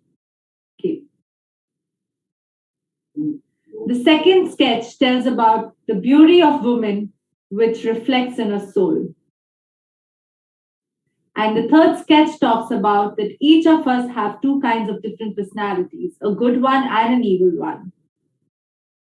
Last but not the least, the first sketch is all about being calm no matter what situation you are in. Thank you. Wow, such beautiful sketches and talent you have got, Ankit. This did bring the childhood passion for myself come to life again. Well, next up on the delegates who have joined us today, we have Corina Burton. She is the owner and co-founder at CPR Constructions Cleaning, a motivational speaker and an author. She has written 2 inspirational books, the 21 Days of Alignment Workbook and the Business Manifestation Journal. We request you, ma'am, to share some words of motivation with us today. Well, thank you so much. I truly appreciate the opportunity to be with this amazing group. I am so grateful to have seen that beautiful artwork. It really went straight into, the very last picture that was shown. Be calm in every situation. I know that that usually sounds a lot easier said than done, but it actually can be much easier when you work on your mindset and your alignment. So a little bit about myself. My name is, and I am the co-founder and co-owner of CPR Construction Cleaning. I started the company at the end of 2019. And the thing that has been very fascinating since I started the company, I'm here from Phoenix, Arizona. So hello to everyone. Sorry, I didn't say that. I'm in the United States. It is morning time. So good morning, good afternoon, good evening to everyone. But what's been really fascinating about my entrepreneurial journey is that the success of my company has been very quickly. I have been able to grow the company in the first year during a global pandemic into a seven-figure company, and leading into my second year in business, we are a multi-million-dollar company. We grew 300%, and this year we're projected into growing into 400%. Our growth has been astronomical, and it's been amazing. And I know that it's really caught the eye of a lot of people who follow our story and are on social media. I have an amazing following on LinkedIn, and that is how I was connected with the Vertex group. And the fascinating part is the entrepreneurial journey itself. It sounds like my company has taken off very quickly, but really my entrepreneurial journey has been many, many, many, many years in the making. And I have experienced a significant amount of hardship and moments and circumstances that most people would think that you would not be able to overcome or even get to a point where you could continue on trying to become an entrepreneur.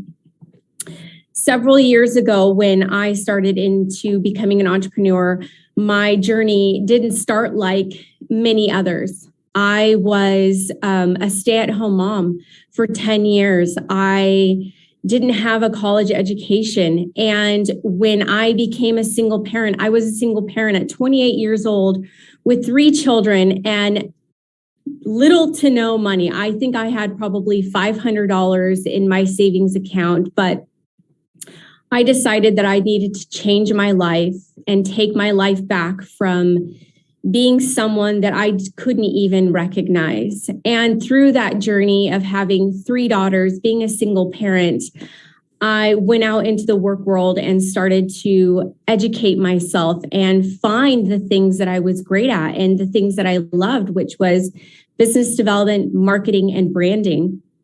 And throughout that journey, I started to partner with other people and create businesses. In my first business, within a year, I essentially walked away from the company because there was too many cooks in the kitchen. Once again, I'm a single parent. I walked away from money that I had invested in this company. So as I continue on discovering myself and learning more about who I am, what I'm great at, what I want to pursue, I go into a second opportunity of a business partnership. And this time I invested a lot more time, a lot more energy, and a lot more of my finances into this company. And this was 2017 when I decided to partner with this new business, or I apologize, it was 2018. And I essentially ended up going 20 steps backwards. I went from, getting to a point where I was thriving and I was doing extremely well as a mother, as an entrepreneur, and financially becoming very independent to a point where I was once again losing everything. I was not wanting to be in this partnership anymore. I financially was becoming depleted in what I had invested. And this is an amazing part of an entrepreneurial journey, is because when you are an entrepreneur, it's not just about the hard work. It goes hand in hand with your mindset. When you have a mindset that you are going to strive for your excellence, no matter your circumstances, you will, even though you're going through, these ebbs and flows of life and hardships and great times. But when you get hit with life, because it always happens, if your mindset is not right, when these hard times come, you are truly going to struggle. You may possibly even give up. And that is what failure is. And when I got to this point in my life, I thought, oh my goodness, how can I be going through so much difficulty and so much hardship? And I had to make a decision. Either I get swallowed up in this feeling of loss, of this feeling of failure, or I walk away and once again try one more time into being a successful entrepreneur that I knew that I had the ability to do. And at mid 2019, I walked away from everything. And literally at this point, financially, I was completely depleted. I was in the middle of about to lose my home, my vehicles. I financially was completely strapped. But I had this fire burning inside of me, and I knew that I had the capability of being able to be successful and to have a thriving company. And so with this mindset that I had cultivated over years and years between hard work, dedication, perseverance, and having my mindset aligned, I felt all the feelings of sadness, all the feelings of just being distraught. But I decided to be innovative and be creative. And that is when I thought of creating a company called CPR Construction Cleaning. I knew that this was an industry that was lacking. And so I decided to take something very simplistic with my business partner and create it to be something very innovative and very progressive and forward.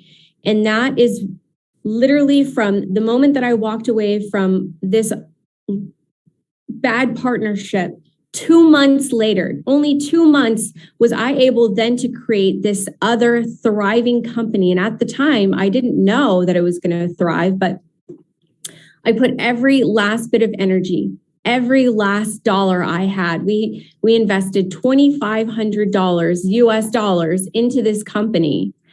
And now we are a company that is generating almost $4 million in less than 2 years. And so I share my story because I want other people to know that their circumstances do not define their future. It is their choices. It is their actions. You can have $15 in your savings account. And if you choose to give up and you choose to say, I don't have it in me anymore, that's when you fail. That's when you won't persevere. And my story and sharing what we have created to this point is, yes, I have created this beautiful company in 2 years, but the story behind it of how I've cultivated it, how I've struggled, how I've had great moments. And that is, for everyone. I'm not unique. I am not special in the sense that I'm the only person who has the abilities to be able to overcome their circumstances. I haven't been given anything. I've had to work for everything I've been given. And so through that, I wrote a book called The 21-Day Alignment, and then created a business manifestation journal to help other people who are wanting to overcome their past or current circumstances, who want to be able to see who they truly are and better themselves, because it all starts up in the mind and then it all comes out in your actions. So once you believe that you are unstoppable, once you believe that no matter what comes at you, you have the ability to overcome and create success. There are so many people in this world today, past and current, and I know that future will happen, where they were these multi-million dollar moguls, and they've hit moments where they lost everything. But because they had their mindset right, because they knew that they've had the capabilities in the past, or they know what they have to offer for future. They don't give up, and they once again become these successful, business professionals and entrepreneurs. I love to be able to share this story with others because it truly is a very common underdog story that I know that a lot of people, and even probably people listening to this now, and part of this group can also have a similarity to feeling where you want to give up. You are feeling so beaten down and at such a loss where you want to give up, but yet there's a fire burning inside of you telling you don't give up. And that intuition is really guiding you. And that is where, if you have your mindset and you are aligned in your spirituality, when these moments come, because they always will, you will not give up. And so I am so grateful that I have been able to have this opportunity to share this with everyone, so that anyone who's listening and anyone who's going through a hard time, or maybe something happened in their past and they feel like it's still hanging on with them, that they will know that they're not alone. And that there are very successful people who've literally started with nothing and have lost everything and then have been able to recoup it and create something even better, even more beautiful. And so, the last words that I want to leave with everyone is you are truly what you think. Your mindset, it needs to be aligned, but then also paired with hard work, you have the ability to achieve all of the things that you desire. And not only that, you are then going to do the domino effect. Your example and everything that you've created and everything that you've been through will then be a positive impact to your community and those that you're around.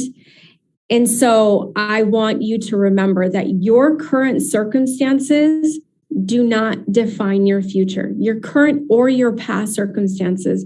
Your choices and what you choose in your life and how you want to continue forward, that's what's going to define your future. And that is what's going to define what you create in this world and what you're able to bring. If I have the ability as, a parent, I am a mother of 4 daughters, and I have this thriving business, but there was at one point where I'm a mother and I have literally $15 in my bank account, and I decide, you know what?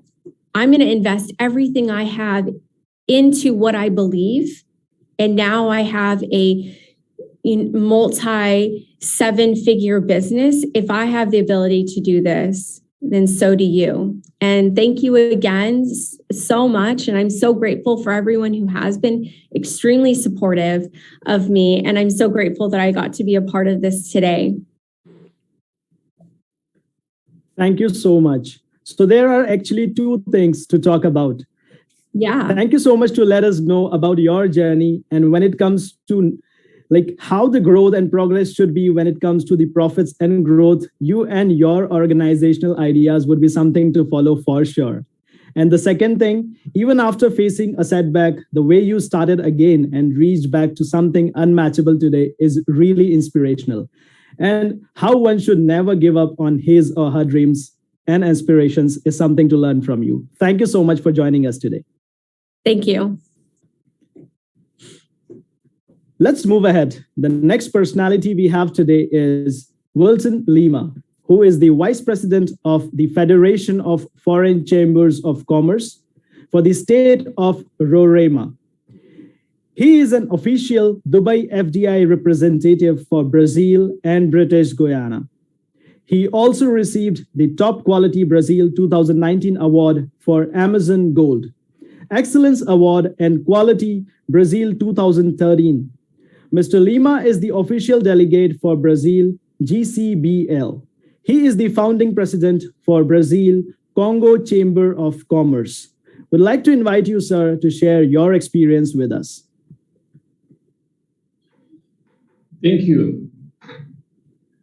Thank you for the opportunity to address prestigious and audience specialized in the difficult time we live. Special and thank you for the collaborator of the Vertex and COD for organizing this event and Mr. Gaga Arora. My name is Milton Lima. I born in Amazonia, state of Brazil. I live in Rio de Janeiro and the writer working in Roraima, state of the frontier with Venezuela and with Guyana. I hold the MBA in agriculture and I currently specialize in agro law for 21 years and the holds the medicamento, pharmacy, logistics, agriculture, sport, engineer, project. Last been list, I have been present a portable representation for the Brazil and the British Guyana, the Dubai Direct Investment Agency.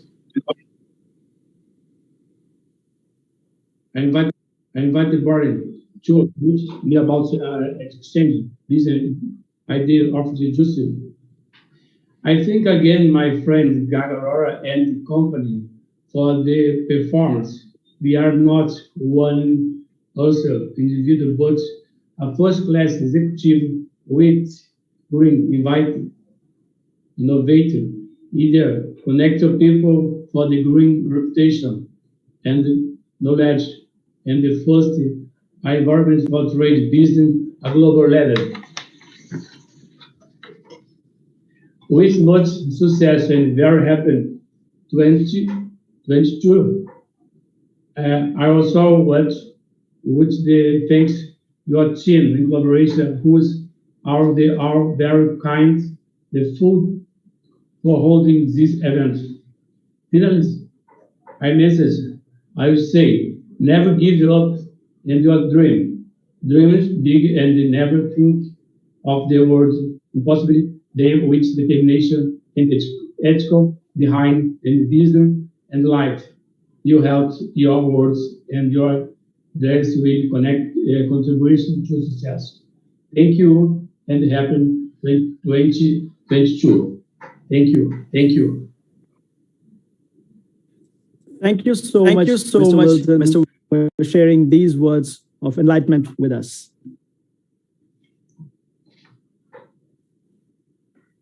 Thank you, Mr. Wilton Lima. I'm back again. How is it going, everyone? Are you all enjoying? Because I am. And this event is turning out very motivational and inspirational for me. I have a very special talent that I would like to bring up. Allow me to call Pinky, one of our brilliant trainers and also a poet. Over to you, Pinky. All right, so on behalf of Pinky, I'm going to recite the poem that she wrote. So it starts with, I want to be your innocent part of I give a try on poetry, where your expressive eyes towards me will be loud, and small gestures will be calming me. Maybe the most challenging part to communicate because I know you. That will be oasis of me in it, and there will be dancing, humming, laughing, diving, running barefoot with open arms, jumping on a bed and push you or irate you too. Thank you so much.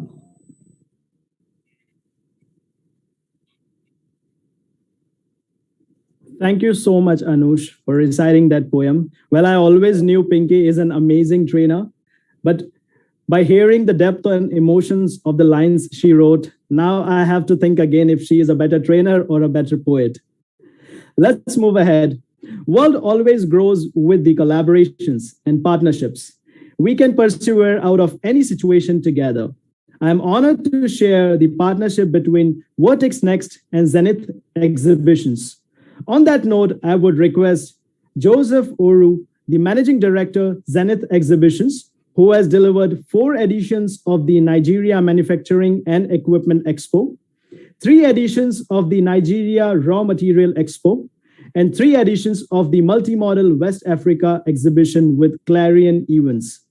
We request you, sir, to enlighten us with the way forward for this partnership between Vertex Next and Zenith Exhibitions.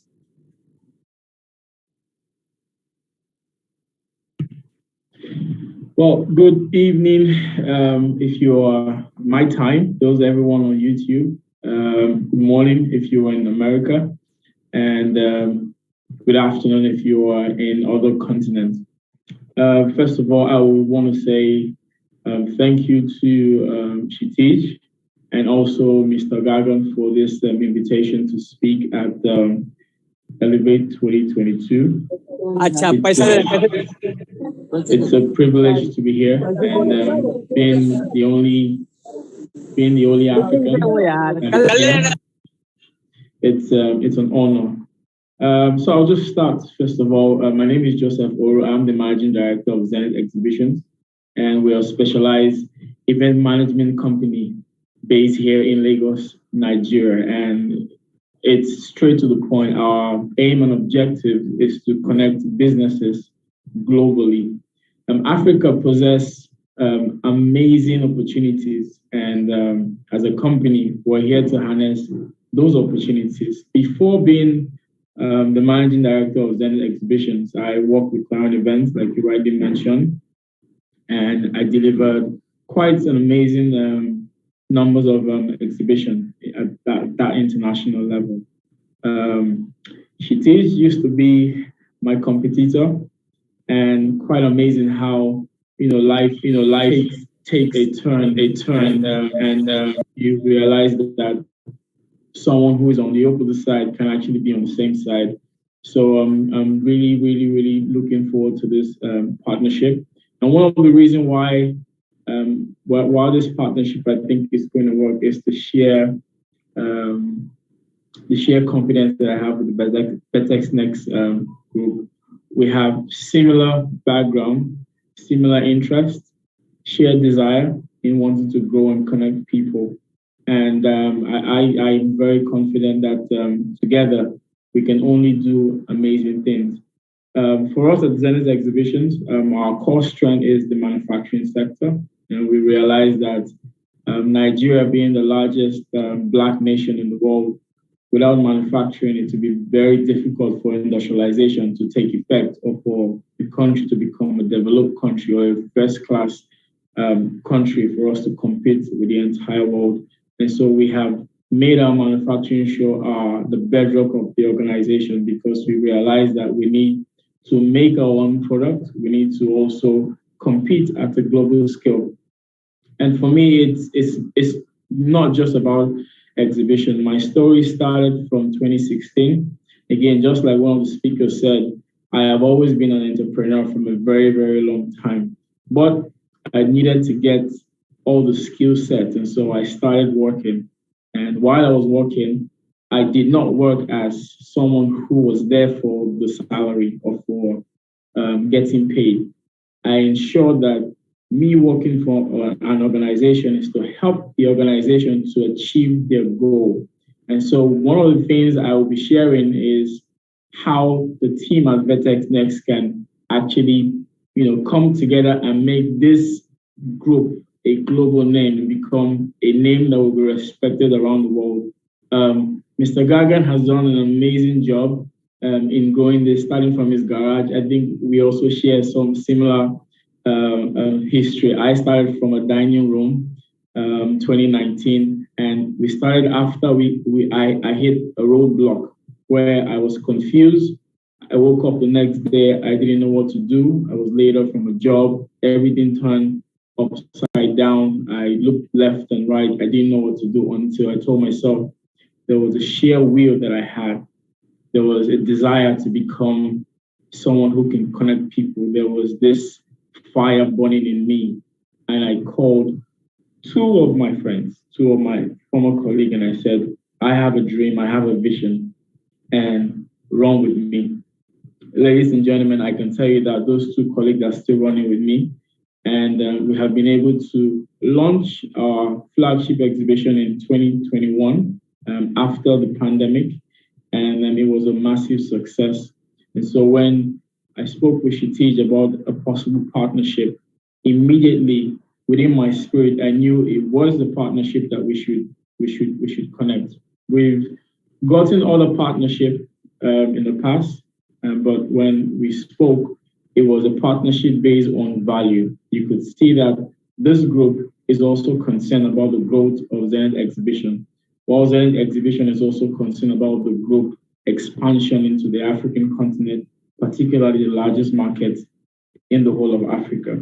And so I will just drop a few things. And I said, I always like to share my failures because I believe that in when we fail, we learn.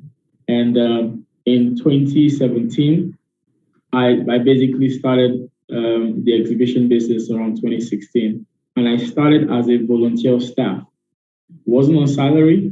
I just wanted to learn from anything and everything. And when I got into this organization as a volunteer worker and clearing events, I found myself doing every single thing at the venue, including cleaning the organizer's office.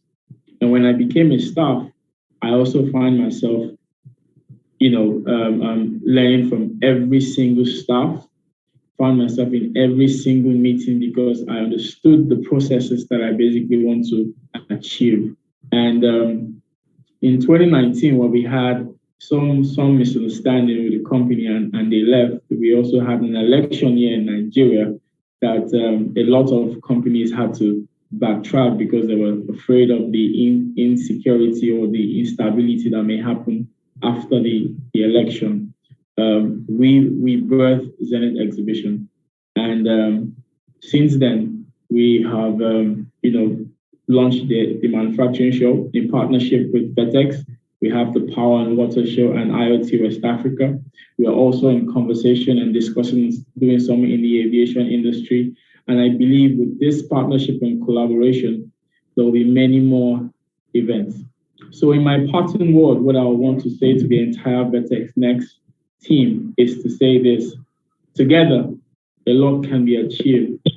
One of our speakers said that the pandemic has come to affect almost everyone globally. But when you always find somewhere in an organization where you have some people who are weak and you have some people who are also strong. And in today's world, we need to collaborate at that organization level where every single person become the team member, become your brother and become your sister, become your boss. And so Mr. Gagan can have the vision. Mr. Gagan can have all the fire burning in him. But without a team, it will be very, very difficult for him to achieve that. And if I may also add, for every time you work and also make the Vertex Group achieve global recognition, achieve one level to the other, in your personal life, you're also achieving that same level. And so in my final words, I will say this: as a young person who is in sub-Saharan Africa, where in the whole world it feels like it will be difficult for you to succeed in a competitive business like this, we at Zenith Exhibition, we changed our mantra to say collaboration is better than competition. And I believe with these partnerships, together, we will be able to compete with other major organizations. But however, above all, our partnership and our event will provide solutions, we provide services, we also provide partnership between businesses in Nigeria and businesses outside of Nigeria. It's a pleasure to be here again. Thank you, Mr. Gagan. Thank you to the entire Vertex group for having me. Thank you, Shitij. Thank you to all the speakers that have spoken earlier on. I have learned a lot, and I will go back to the YouTube page to also, watch the video again so I can take some extra notes that I didn't take in the when sessions were being given. Thank you very much. Thank you, Joseph. Let me tell you, me and Kshitij are very excited about this partnership. And like you said, collaboration is better than competition. That is the motto. And the story that you have from where you started from a dining room to something similar what we are, I think it matches a lot of synergies. And, knock on the wood, I hope this partnership will go to the very next level. Definitely. Thank you so much. We are surely going to be the next big thing in the industry together. Well, next up, we have none other than Sam Yadav, the Vice President, Consumer Research, Quest Mindshare. Sam comes with close to 20 years of expertise in both primary and secondary market research. I would request you, Sam, to come up and take us through the memory lane on how you and Gagan came up with the idea behind Vertex.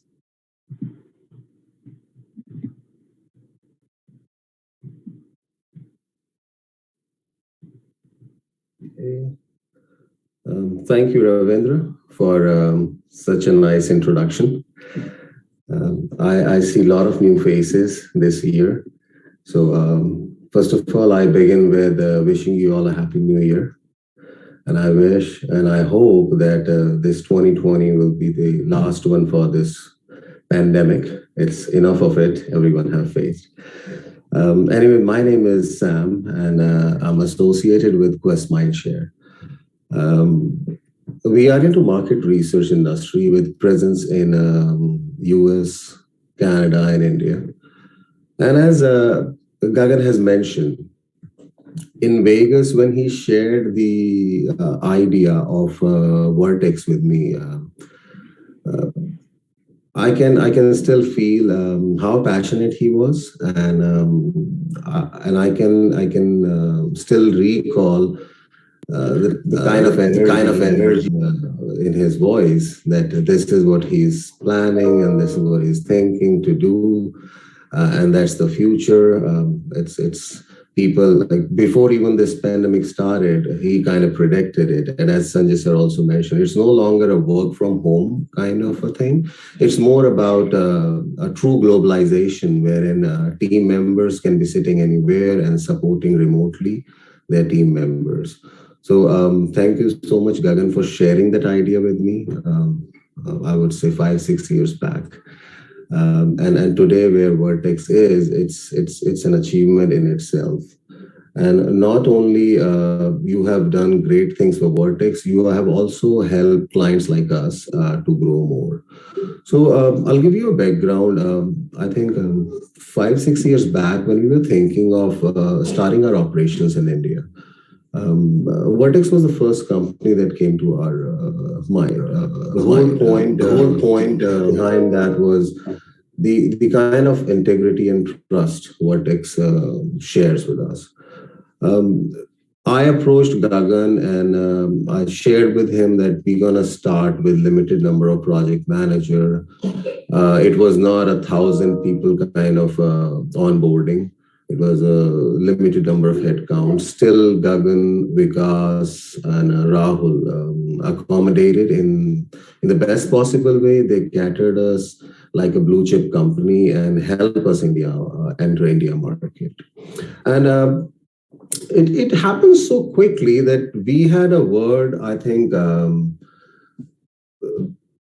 in July and August, I was in India to do the setup. We have shortlisted people, we interviewed, we had a dedicated area for our team, and then that's how it all started.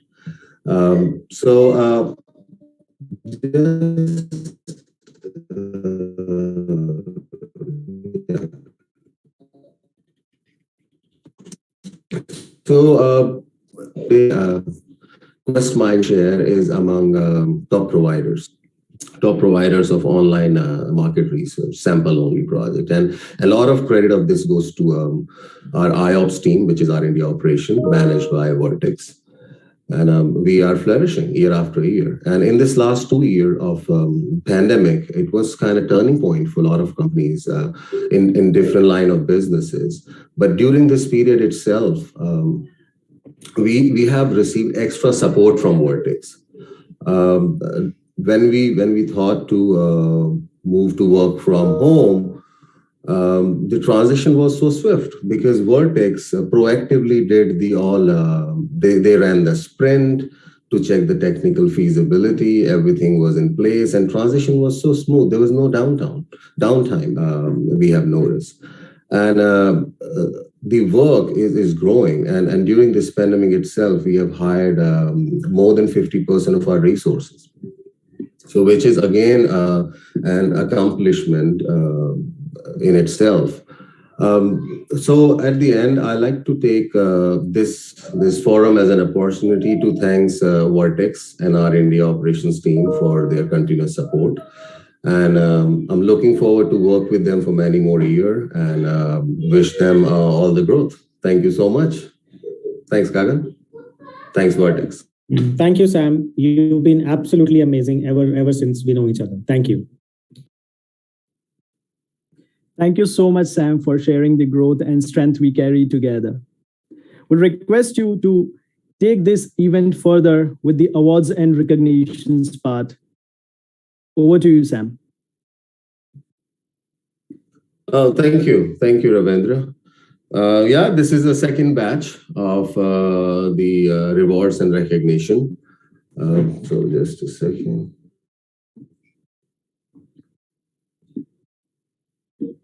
Yes. Yeah. So Jatin, let me introduce Jatin to you. He joined us, I would say, a year back. And since then, he is doing an amazing job. He is serving our core clients, which need a lot of attention and eye towards the detail. And from the day one itself, he impressed all of us by his commitment and dedication. And that's how he is getting this Rising Star Award. So Jatin, keep up the great work. Thank you so much for what you are doing for us. Thank you, Sam.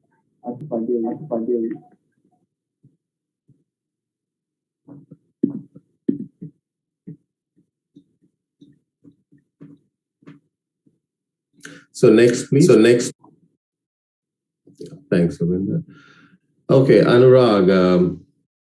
Again, a rising star. So the definition of rising star is someone who joined us within a certain window and are outperforming and are contributing at a next level compared to what we have expected from them. So Anurag, again, comes with a strong ethics. And I still remember when Rahul and I conducted his interview.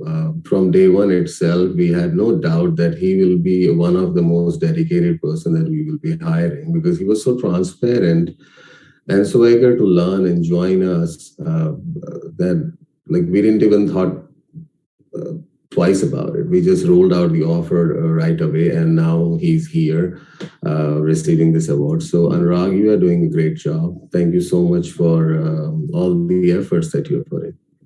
Thank you, Sam. Thank you so much for this opportunity, and thank you, Vertex.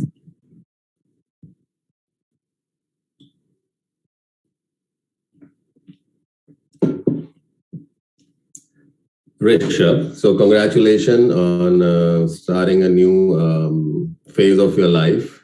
So he recently got married. And, here is a second example again. In the previous session, I was telling a lot of people who are attending this a little bit again that we are blessed enough that our resources take Quest as a family, not as 9 to 5 kind of a job. And that's what a lot of people within the industry are kind envy about. In Quest, people take Quest as their own company. And it again take me back to what Sanjay mentioned last session, that it's no longer about employee and management. It's all about collaboration. It's all about working as a team. It's all about working as individual owners. So Rishabh is again a walking testimony of that. He picked one client and matured that client so well that the business from that side is growing. So congratulations, Rishabh. This is well deserved. Thank you so much. Thank you, Sam. And these all are your and Rahul's effort. Thanks for your guidance. And the team spirit, that's it. Thank you, Sam.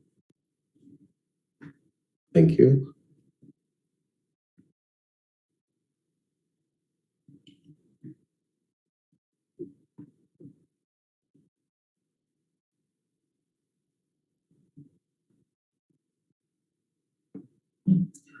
Okay, so before I'll take the name of the next person, I'll give you a background. in our industry, in market research industry, a lot of people enter by chance, and then they kind of stuck to this industry. When I was in India, it was challenging for me to find an institute that actually trained you or educate you in this industry. Most of the MBA program just cover a module of market research. So coming back to what I have started with, a lot of people in our industry, they are from different domains, they end up here, and then they love this industry and stay here. And we have a lot of examples of such kind of personality. So Yashpal himself, he comes with a background from oil refineries and all those kind of stuff, but he joined us, and he is doing a great job. He is giving us some kind of a hope that people from a different background in India can get into our workforce and stay here and grow with the company. So Yashpal, you are doing great job. You are truly a rising star in our transitional work team. Thank you so much, Yashpal. Thank you, Swam sir. Thank you, everyone.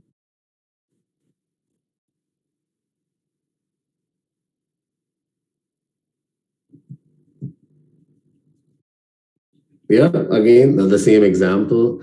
Joseph, from a different background, not at all close to market research.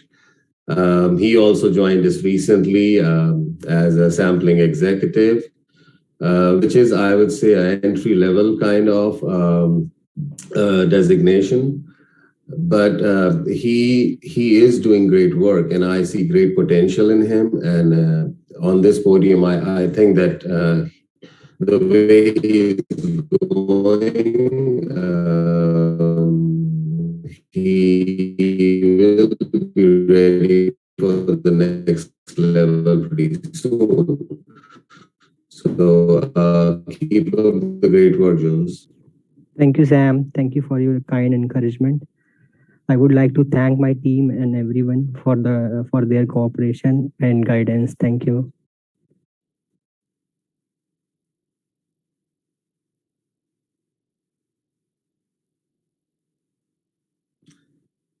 Yeah, so I'll keep it quick. See, we have a big team in India.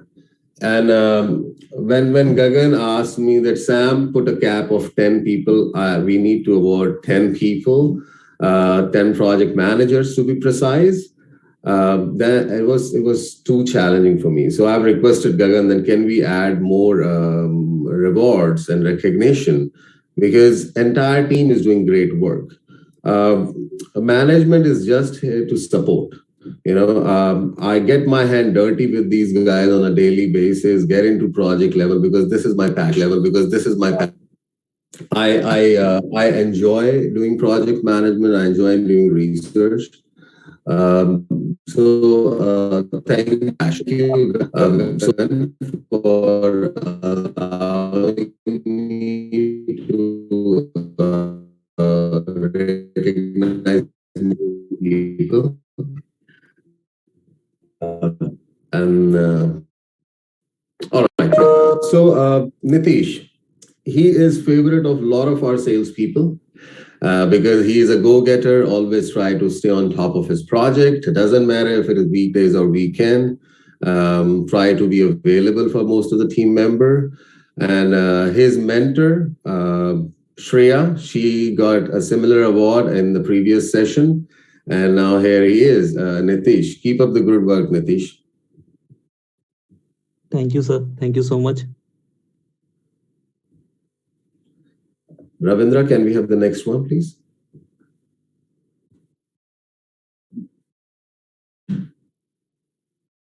Well, the next in the list are the trailblazers. So would request Sam to talk about these trailblazers from our team. So I think it'll be a repetitive one. We took this last time, but because of some error, we are presenting it again. So Tamal, this time we have your correct picture. I know these kind of events, when you have hundreds of people watching you on YouTube live, and then lot of attendees are in the session, it's a tough thing, and these small plus minus can create some kind of hiccup, but we all are from the industry. We all know how these things can be taken care of. So, Tamal, we have your award with the correct photograph. So, Trailblazer is someone who is with us for a longer time and continuously contributing towards our growth. So in this series, Tamal is someone that has joined as a sampling executive. And then within, I would say, less than 3 years, he is up the ladder 3 steps. And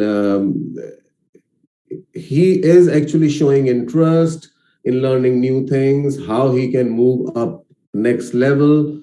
And that's what exactly most important is, ask. I don't recall the name, but one of the speaker in this session just mentioned that we have to ask questions, ask for help, and secondly, we have to compete with ourselves, who we are today and where we want to see ourselves after a year or 2. So Tamal always reach out to us how he's doing, what all kind of improvement he need, always ask questions, and a lot of time make us think that, okay, how to reply back to those legit questions. So thank you so much, Tamal. You're doing a great job, and you have a lot of potential. So keep pushing yourself.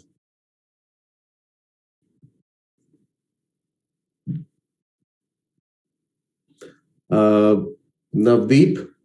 Navdeep has joined us as a project manager into primary data collection.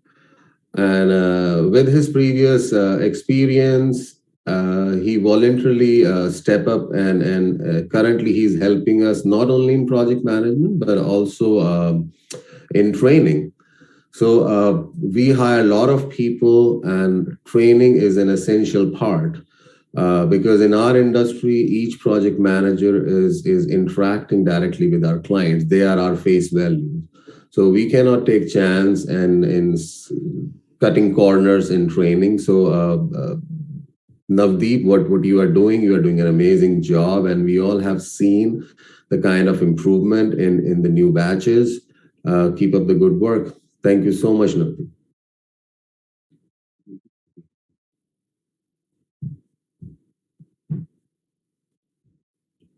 Anshaj, again, a walking testimony of someone who challenged me most of the time by his, I would say, robust skill set in project management.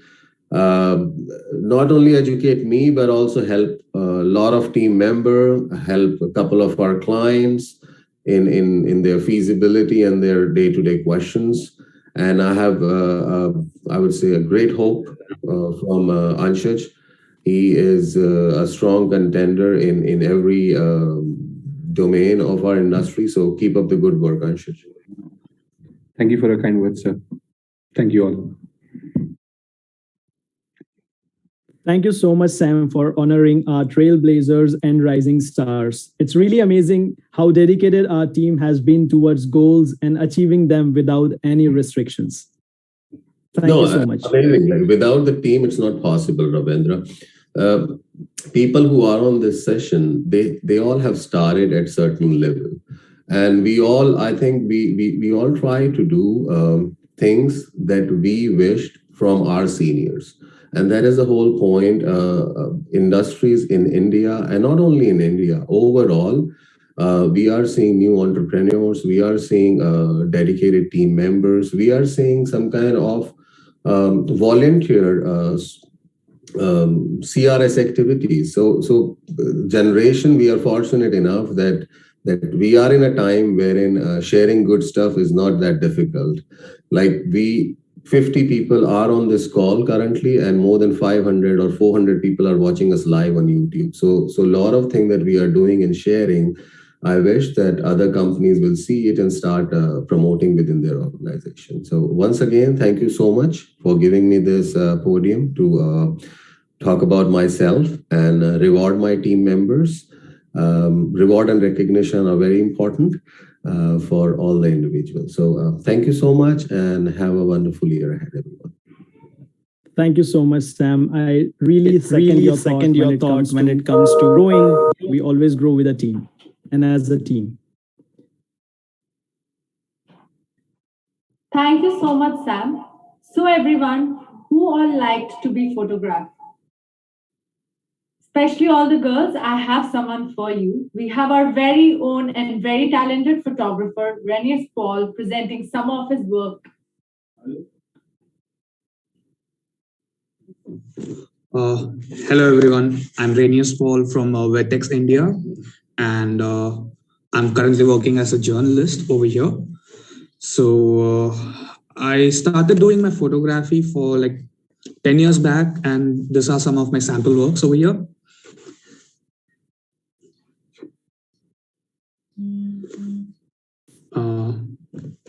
May I see the screen? I can't see the screen. Yeah. So this is one of the photos I clicked in Jaipur.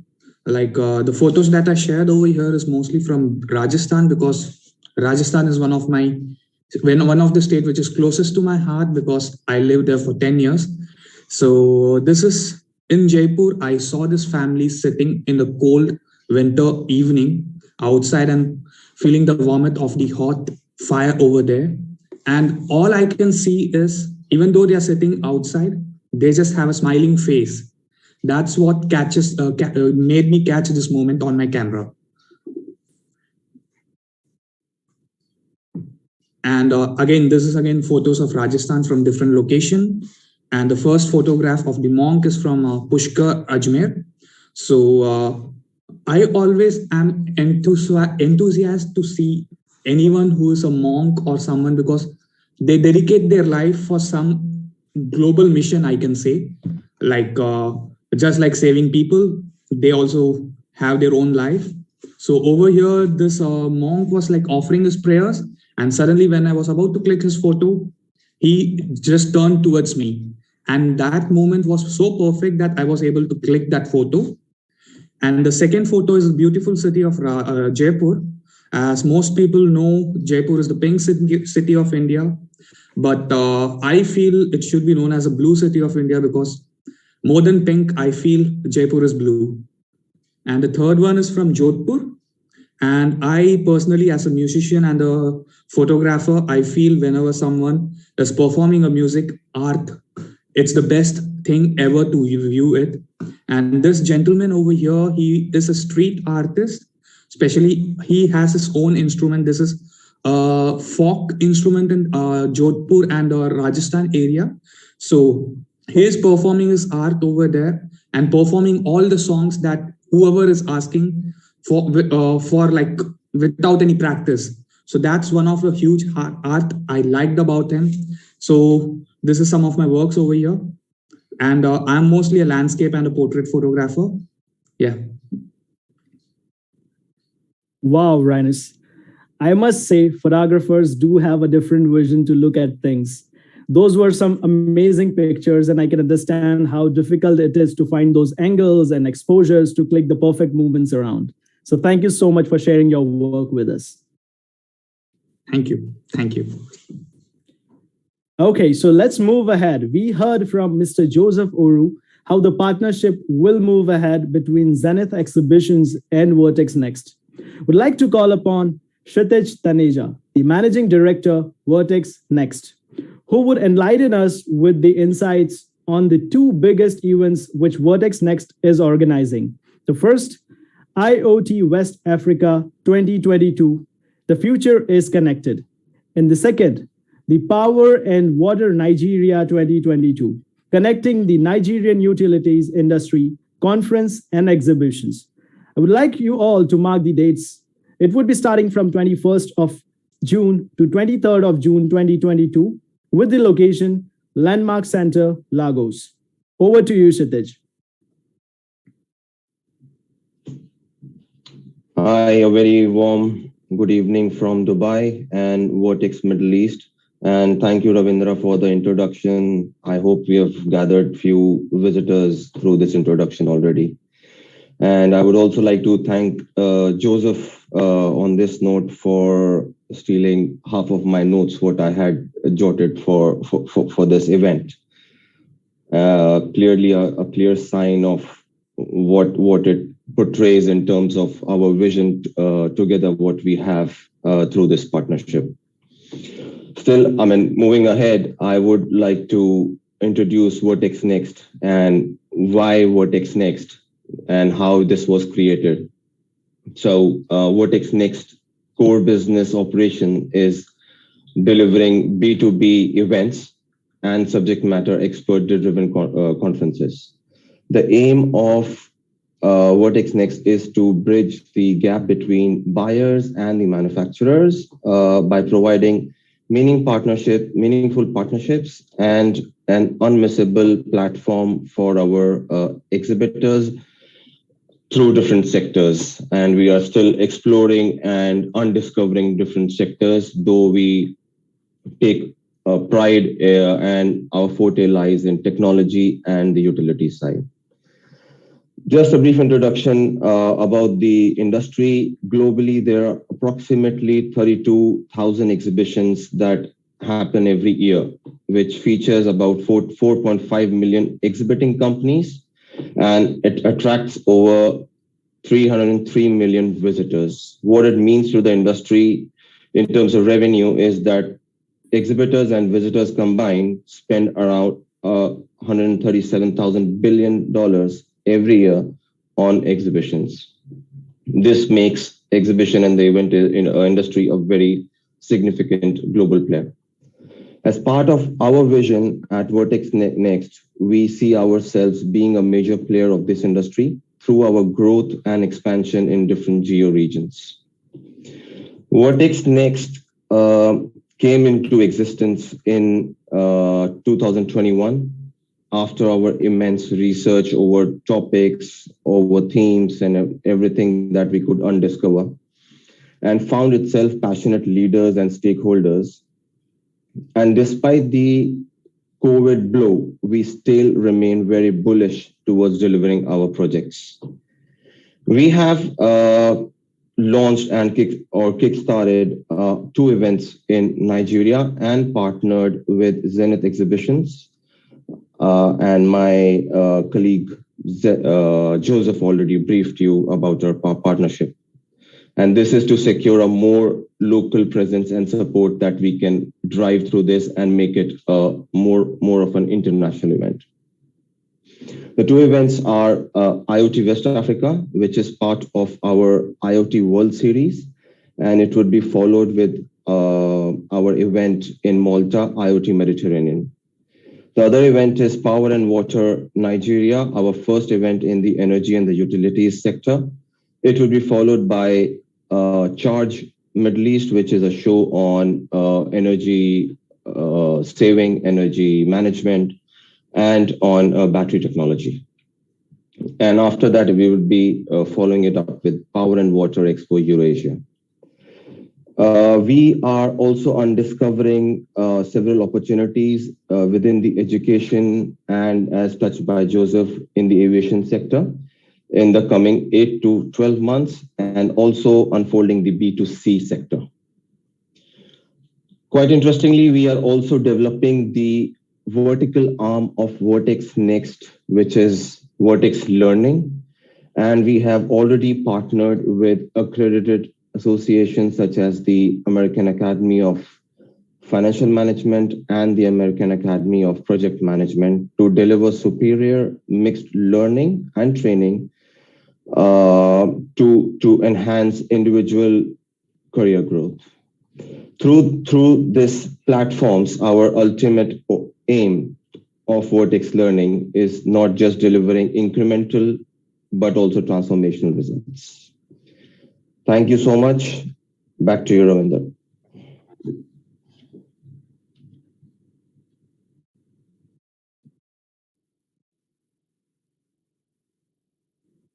Thank you so much, Ritesh, for the enlightenment.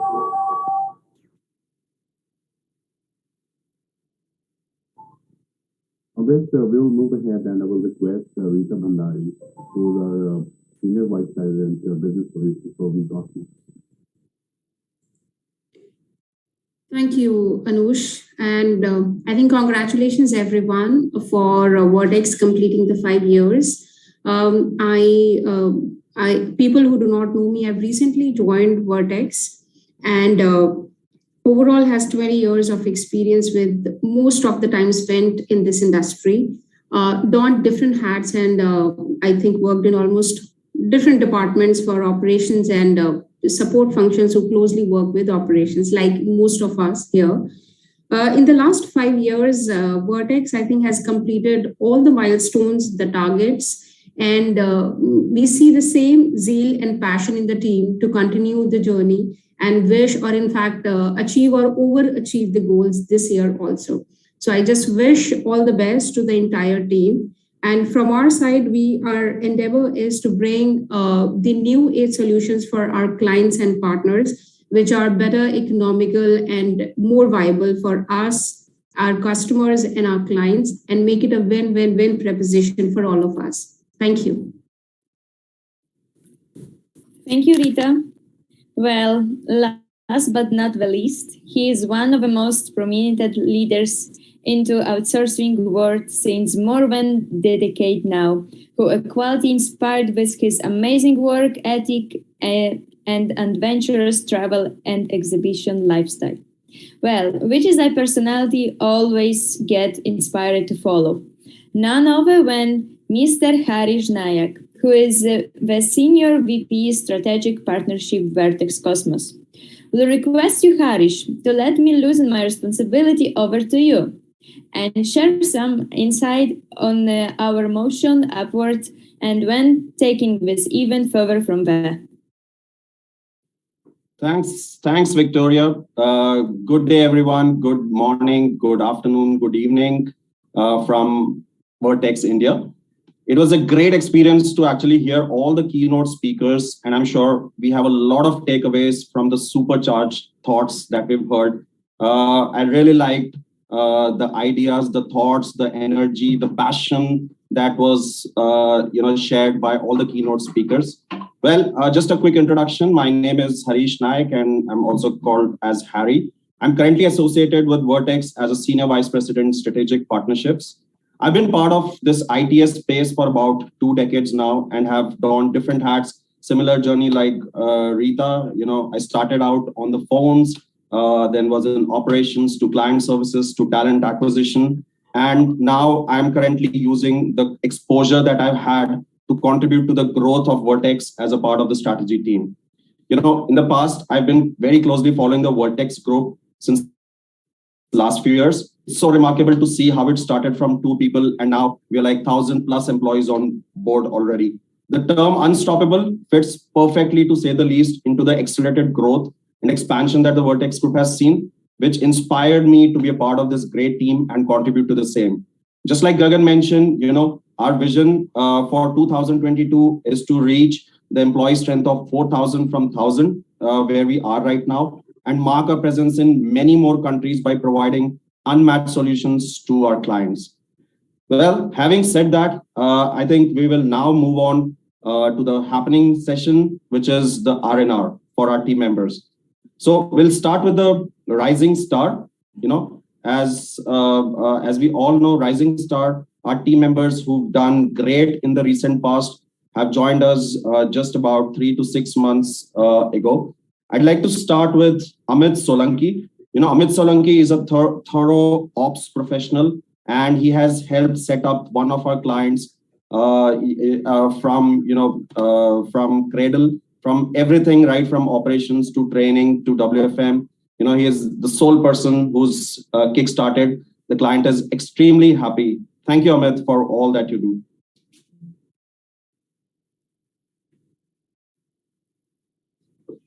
Great. Amit, I hope you're listening to this. All right, great. We now move to our second Rising Star for the evening. This is one lady whom we all call PP, because her initials are PP. So that's Priyanka Prakash. She's part of the training team and, has successfully trained 3 major accounts that we have, including one which is international, which is Nepal, and has been instrumental in ensuring that we get the right talent into the operations team, thus improving the productivity, performance, and the case stat. Thank you, Priyanka, for everything that you do. Thank you so much, Harish. Thank you so much, everyone. This is very exciting and very surprising. Thanks again. You should not be surprised, Priyanka. You deserve it. Totally. Thank you so much. Thanks a lot, Harish. Sure. So now we'll move to the trailblazers. These are people, these are team members who have been around for a while, however, have been constantly delivering and surpassing expectations. These are team members who have gone beyond the call of duty to achieve things. I'll start with Nishant Yadav. Personally, I know Nishant from last half a decade or so. He's a great ops professional and has recently joined us about 3-4 months back and has already implemented the transformational activities that are required to ensure that we take the delivery to the next level. Thanks, Nishant, for being a true trailblazer and knowing in person. Thank you very much. Thanks, Harry. This was really not something that I was expecting at all. I mean, I would say I'm just trying to set my feet in and trying to make sure that I bring whatever I know on the table to be part of the unstoppable team. I just feel like that I was never outside the team, even right from the day one. Thank you. Yeah, and keep growing that beard. Yeah, it's on. All right. Cool. So next is Surinder Kaur. Everything starts with talent acquisition when it comes to the process flow. So Surinder is a great talent acquisition specialist. She is ensured that she always gives 100% fill rate. So if a target is given to her, she ensures that she gets the right number of people. And it's not only the right number of people, it's the right talent as per the job description shared by our clients. So thank you very much, Surinder, for delivering to everything that you've been committing. Thank you very much.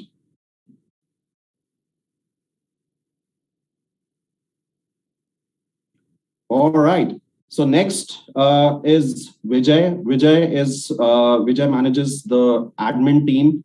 He's been one of the key contributors when the world went through pandemic and we had to move from the work from office to work from home model, which was like moving a mountain, as we all know. But he's been instrumental and has gone beyond the call of duty to ensure that there was no bottleneck in terms of moving the operations smoothly. Thank you, Vijay. Thank you for being a true pillar. And he's also working very hard on the new building that we're coming up with. Gagan shared some pictures and spoke about the new building, the 5-floor building that we're coming up with. Vijay is instrumental in ensuring that we get the world-class facilities there so that all our employees can be very happy and very safe in that building. Thank you, Vijay, very much.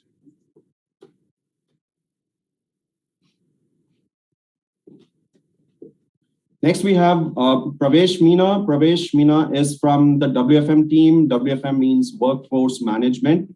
So Pravesh ensures that we have the right number of people, right count of employees, team members who are there to support our clients, so that we do not abandon any calls or chats or any emails. So the precision is the word for him, because he misses the precision and we all, everything falls apart. So thanks, Pravesh, for being, very focused on ensuring that, all the numbers are in place and hence the delivery. Thank you very much, Pravesh. Thanks a lot, sir. This meant a lot to me. Thank you so much for such appreciation, sir. Awesome. You deserve it. All right. So next we have Uttam. Uttam is part of our housekeeping team, and he's the one who ensures that there's hygiene, there's sanitization, everything, so that even in these times when some of us are working from office, he ensures that everything is spick and span and ensures that everybody goes back home safe. Thank you, Uttam. Thank you, Bea. Oh, now we have the genie. We all call him Genie, Mr. Rupesh Yadav. You know, he's one of the first employees of Vertex. You know, he joined about 5 years back when, you know, we started. I do not actually, I'm running out of words to say, which is why I use the word Genie, because you give him a task, whether it is admin, whether it is anything else, you know, he ensures 100% delivery without blinking the eye. I think he has the capability of working 48 hours in 24 hours. I mean, that's the kind of efficiency and lightning speed with which he ensures that things are done. Thank you, Rupesh. Bear. Hats off to you.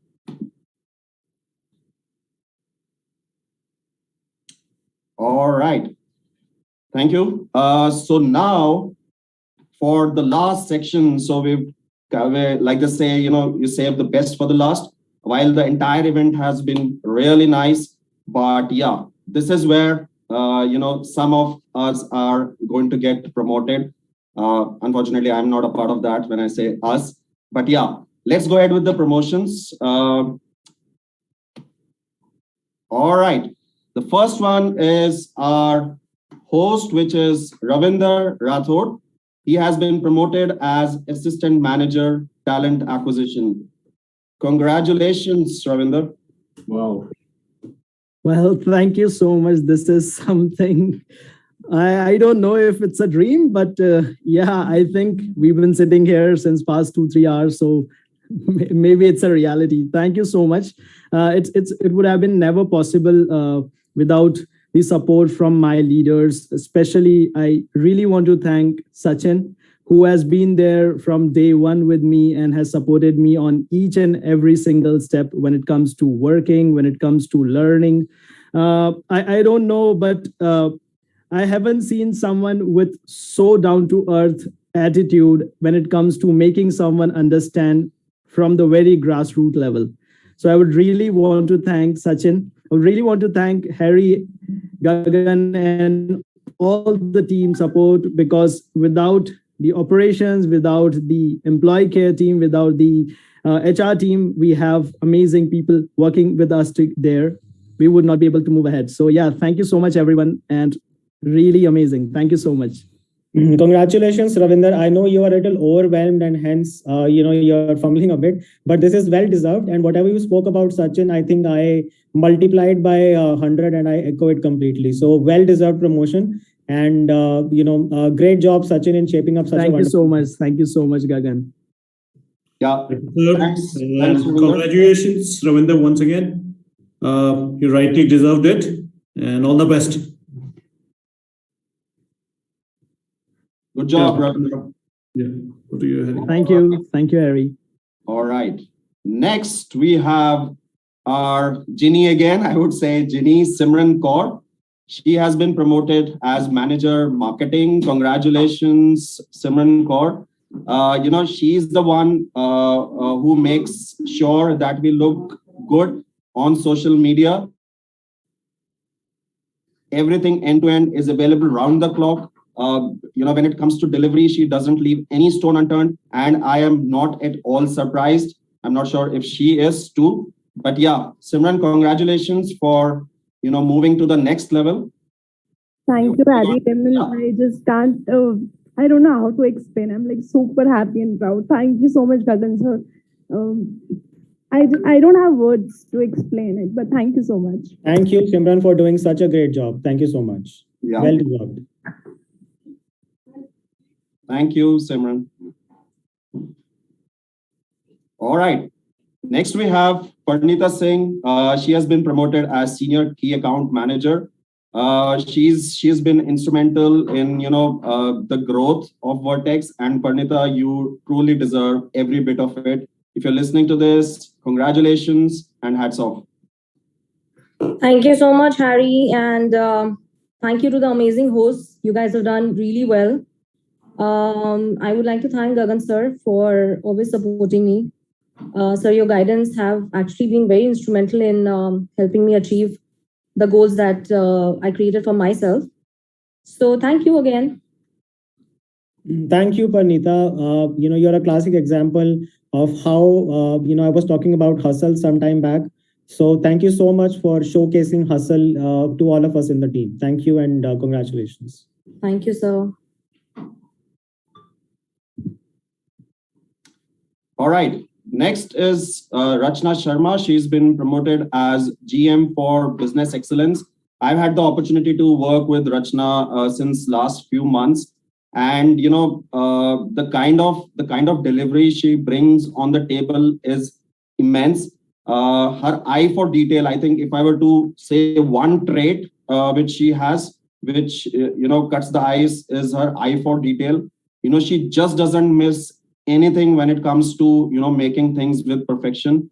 So personally, it has been a great experience working with Rachna.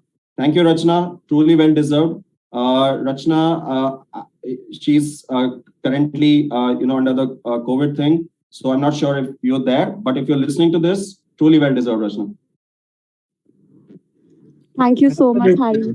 Rachna, this is very well deserved, and I see a great leader in the making in you. Keep doing the good work. Thank you. Thank you so much, Saran. And take care of yourself. Thanks, Hari. Thank you so much. I'm really overwhelmed, actually. Really, thank you so much from the bottom of my heart. I hope this makes you feel better, at least. Yes, thank you. Thank you so much. All right. Cool. Next is our man, Akhil Chandra. He is also known as Jordan. That's the alias name. I guess, it's just that we've written it on the slide, Akhil Chandra. Otherwise, I would have, everybody calls him Jordan. And truly lives by the name Jordan. We all know Jordan, the basketball player, who's like most of the times in the air, delivering slam dunks. So Jordan is no less than the Jordan himself. So he's been promoted as Director, Talent Excellence. Congratulations, Jordan Akhil Chandra. Jordan, I know Jordan for about 5 years now, and I've always said this: whatever I give him, maybe it's dust, he would turn into gold. So thank you, Jordan, for taking care of anything and everything which has been given to you. Today you're the Director for Talent Excellence and People First function, and I see a great HR leader in you. And going forward, the kind of organization that we are building, I absolutely, I'm short of words because I know the capability that you have. So congratulations and all the best for your new role. And Nishant, with this, we also expect the entire operations to be rolling over to you. And with you and Jordan together, manning one-on-one, I think we have an absolutely wonderful team in making. Thanks again. I'm up for this. Echo every single word Gagan you spoke about, Akhil. Congratulations. Thank you so much, team, and thank you so much, Gagan sir, for trusting. I mean, again, like everyone's saying, and again, I'm short of words, but really thank you for trusting me, and I really hope that I can still be at least maybe a 50% of what you do, maybe in next 6 months or in a year. If I can achieve that, I would treat it as my achievements, and I really want to thank you for trusting me once again. Great, Jordan. Thank you. All right. So now we have another Ginny, Anush Girish, who's been promoted as Director, Training and Leadership Development. Now, it would be understatement. I mean, I don't have any words for Anush, honestly. He's one size fits all. I've been working with him, and I'm yet to figure out if he's from operations, he's from training, he's HR, he's creative, he's a designer. He's a one man army is the least that I can say. But yeah, Anush, your focus will still stay in the training and leadership development program. So Harry, he basically defies the terminology which says jack of all, master of none. I think he's master of all. Harry, this is Director, Training, Leadership Development, and also for strategic initiatives. So there are a lot of strategic initiatives that Anush will be working on along with Rita. So congratulations, Anush. This is very well deserved. And we really look forward to amazing things that you always do. Thank you. Congratulations, Anush. Can't congratulate you enough. I think it's a truly deserved promotion. You can put the speaker. I echo everyone who's been promoted or given an opportunity to work more harder. I hope and wish that I'm able to deliver what is expected out of me. So I'm very excited to continue with this role now. Thank you so much. Thank you, Anuj. It's an honor working with you.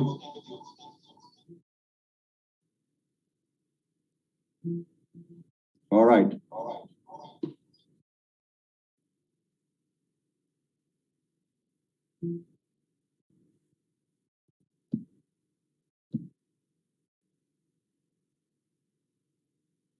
All right. So with that high note, we come to the end of the event, and we would request Ravinder, to end the event with a wonderful song, if you would wish to, and then Gagan to close the event on a high note. Thank you so much, Harry. I would surely be very excited to sing the song now. I have got double excitement. Yes. Hearing the news. Okay, so I'll not sing the initial part of the lines because I think the struggle which was required from all of us as an organization, we have already gone through it, and now it's time to grow. It's time to put our armors on and grow. So here are the few lines which I will want to sing from the song Unstoppables. I put my armor on, show you how strong I am. I put my armor on, show you that I am. I'm unstoppable. I'm a Porsche with no brakes. I'm invincible, yeah. I win every single game. I'm so powerful. I don't need batteries to play. I'm so confident, yeah. I am unstoppable today, unstoppable today, unstoppable today, unstoppable today. I am unstoppable today. Thank you so much. Awesome, awesome. Thank you very much, Ravinder. Thank you very much. Thank you so much. Truly sounded like the spirit that we'll live with. All right. Okay, thank you. Gagan, over to you. I just we are actually above time. So thank you everyone across the globe who's joined us on Zoom, all our delegates watching us live on YouTube. Thank you for all your support. We'll be back shortly with more success stories to share. Thanks to this wonderful team who does not leave a stone unturned to create more success stories, to turn failures into success. So thank you, everyone. We look forward to a smashing 2022. Thank you.